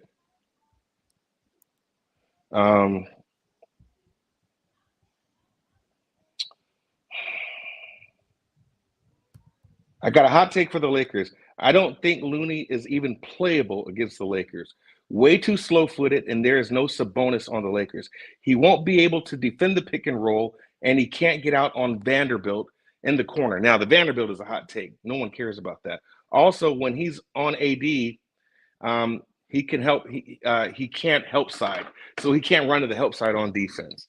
So that was what he said before the series even started. I mean, it's a completely different animal than Sabonis. So yeah, listen, Kerr knew that, which is why you made the adjustment as quick as he did, bringing in JaMychal Green. A lot of questions, and wow, you know what? Anonymous said there's lots of 7.5s out there. Well, the first 8 just appeared. So, do you see an 8? Heritage is now at 8. Heritage is a legit trusted. See, that's scary. That's scary too, because this is what the Denver line did, right? I won. I played Denver yesterday at 8.5, I believe. I got to look at it, and I won that bet. So here's a narrative also, Jimmy. And I know we keep this one. I really keep thinking about it. Did you see the narrative going out on the sports networks? And the question was asked. This is by Mike Greenberg.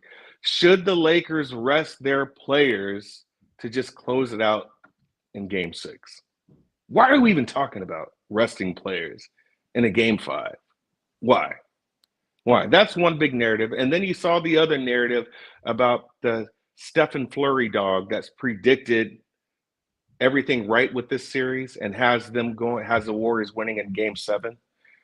But for what it's worth, that's so biased because it's obviously a Warriors fan who's running that TikTok account. Secondly, if you looked at the games he predicted prior to that, he predicted Warriors in 6 against Sacramento. So throw that out the door. If you're using your capping on a Corgi that's hitting a doggone inflatable basketball from the top of the stairs, please call 1-800-GAMBLER right now. When I was in Costa Rica, I had a monkey that I hung out with and went every morning when I'd go over to, I named him Spidey. I would go talk to Spidey and I'd go in every day, every single day. I had a morning coffee with Spidey. And they were like, go over and get Spidey to pick who's going to win the Kentucky Derby. Spidey. And I was like, no. And they're like, what? What do you mean? Like, it was like a meeting, like 8 people there. And they were like, what do you mean? No, what do you mean? No, go do that. Go and no, I'm not. It's serious shit. We spent hours and hours and hours capping this horse race. I'm not going to go over and get a monkey to pick the fucking horse winner. And they were like appalled. They were so upset. Like it was like insubordination. They're like, no, we want you to go film this. And I said, fuck no. How about that? Yeah, no, don't do that. Fire me.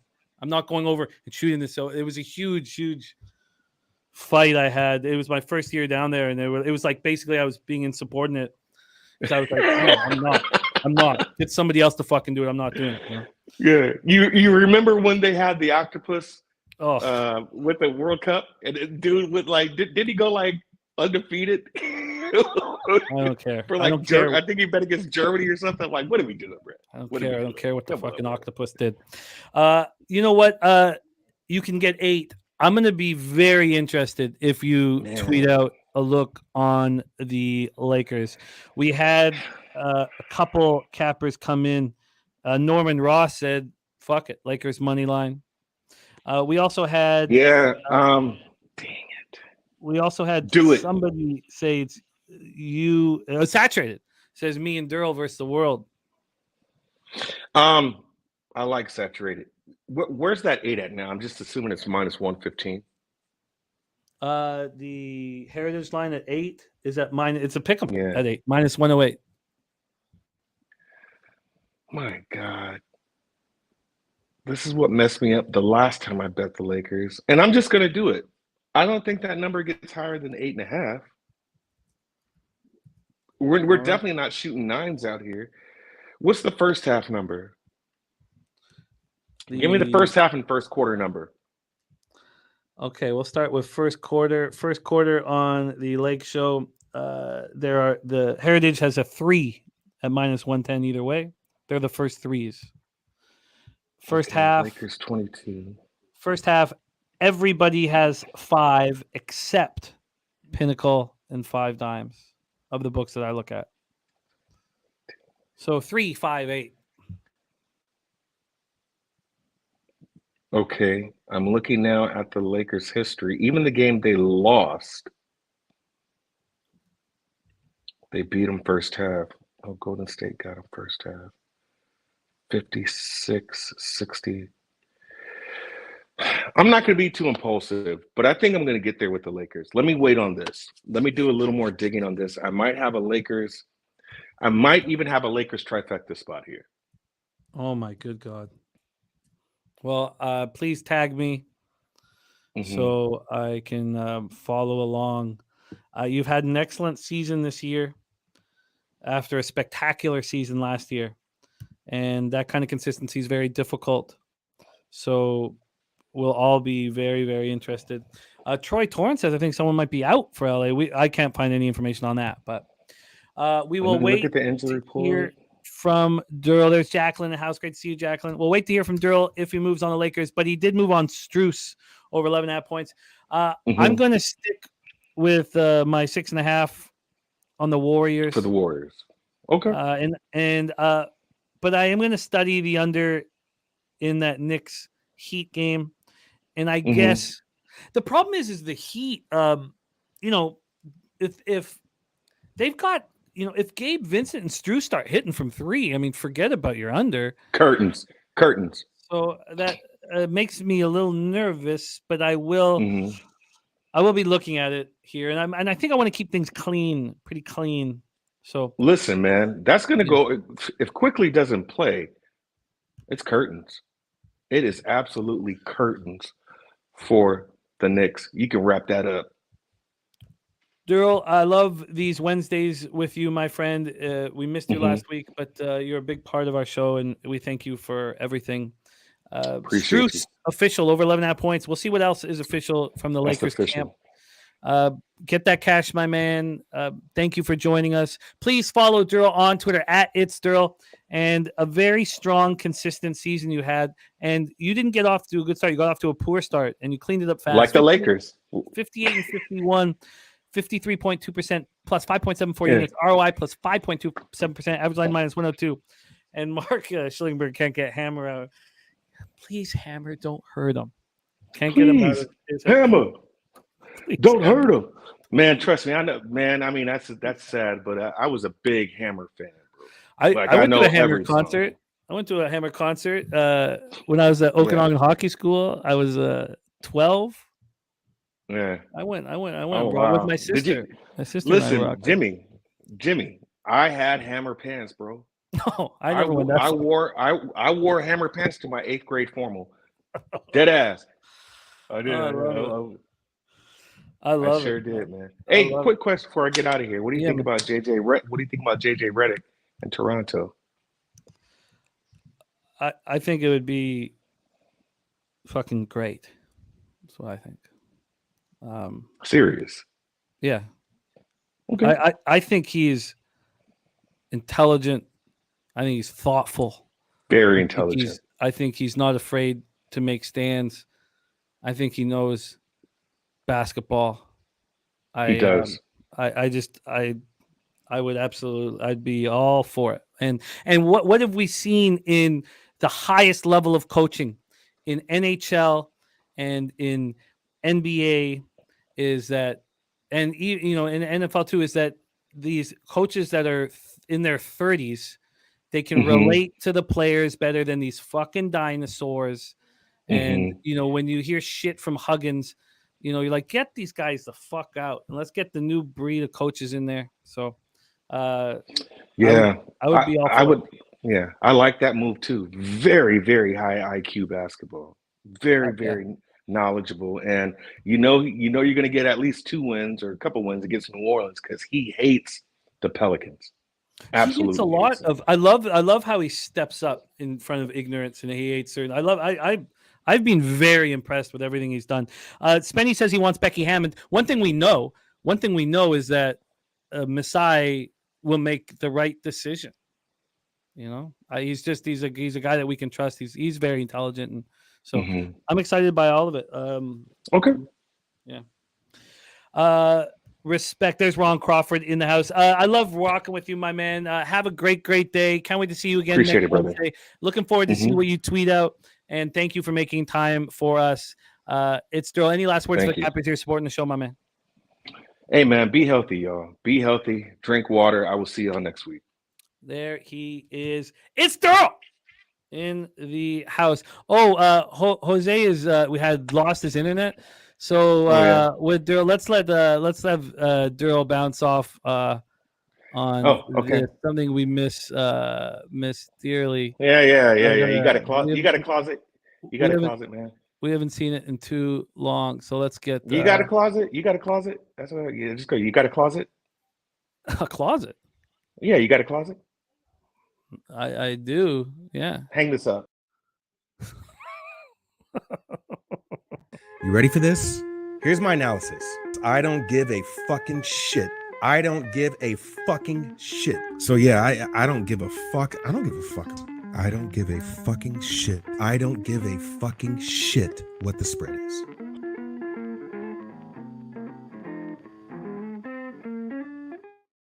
Strangest closet. It's the strangest closet I've ever heard in my life. That's what you don't want someone to ask you. You got a closet? That's a tricky question. You know what the right answer is. I remember when I was younger, I had, you know, all the guys were over. I were like 13, 14, were in my back alley, you know, smoking bats. And we had our leader of our group was 2 years older than us. He was raised on a sailboat. So he was in our grade. He didn't start like regular educational grade 6. And he asked if I'd ever had a wet dream. And I didn't know what the right answer should be. Like, I didn't know if I've had a wet dream, that's good, or I should never have wet dreams. And so I wouldn't tell them. And then that was the wrong move too. They were all over me and I just wouldn't answer whether I had a wet dream or not. I didn't. And when Derl asked if I had a closet, I didn't know what the right answer was. All right, let's review all action here. I'm betting with the bag. Thank you guys for running with us. Ayudi says, what dream of cash and tickets. Slow Jam says you're out of Crackhead Alley now. I am out of it. All right. I'm thinking of moving. I'm very, very serious. You know what? I'm going to move on the first period under 1.5 in Toronto, Florida. I think it'll just be tight. I think it'll be tight. Thank you, Matty. Thank you, Matty. Oh man, it sucks when you don't know what to answer, so you're saying nothing, and then that just bothers everybody so much more. I'm on Edmonton -1. I cannot believe this line hasn't moved. Oh, it's now 2-0 Dodgers. I cannot believe this line hasn't moved. It's actually moved in Vegas's direction. And that's nuts to me. Okay, Piker, okay. I can't believe it. I think Oilers -1 is a beauty. And it's shocking that you get better than what I would get at. Oakland Yankees, we stayed off. I got the first 5 in full game under in Colorado, Pittsburgh. I lost the first 5, but I think that full game under is still in play. Myron saying Draisaitl props out the ass. I love hearing that. Ron Crawford on Pittsburgh -1. I hope Draisaitl goes off tonight. Tigers Guardians. This has happened to me on more than one occasion. I mean, I'm sure it goes both ways, but the line moved from 7.5 to 7, and I let it go, and now it's, that first 5 would have lost for sure, but I was only going to take the full game, and maybe that still cashes. It's been wild. I was beating myself up for not taking it live. Maybe these bullpens are really strong. It's back at 8.5, heavily juiced to the under. So both C-Mac and I are on the first 5 under 4 in Dodgers Brew Crew. I need it. I want it, and I need it. Taint play of the day from our man Matty Ice is the Diamondbacks first 5 -0.5 plus 105. That game hasn't popped off yet. It is popping off soon. Shout out to our man Matty Ice and Taint. Diamondbacks first 5 -0.5 plus 105.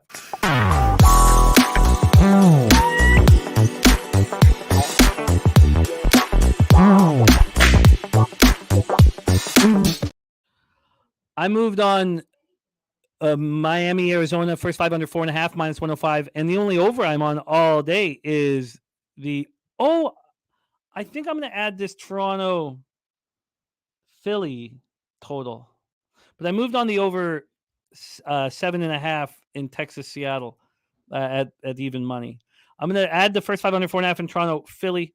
I'm going to add the full game under 9.5 in Houston, Los Angeles Angels. I'm adding the full game under 9.5 in Tampa, Baltimore. C-Mac gave us a Rosarena over 1.5 bases, a plus 120. Mets, Reds, I stayed off. Red Sox, Braves, off. White Sox, Royals, off. Padres, Twins, off. And I'm moving on to the first 5 under 4 in St. Louis, Chicago. In NBA, we already broken it all down and let you guys know what it is and what it isn't. Thank you guys so much for running with us. Mikey M says that Detroit under 8.5 still out there, boys. Let's get it. We're still alive. Yes, you guys are still alive, and it's exciting. Ron Crawford spreadsheet play of the day is tied right now. It's Pittsburgh -1 and -105 tied. Look great off the hop. Andrew G said square parlay today is Oilers Warriors for sure. We'll see what the hip to be square parlay of the day is. We'll see. Thank you guys. I got to close this show up on my own, so I got to get ready to shut it down. But thank you guys so much. Thank you for your support here.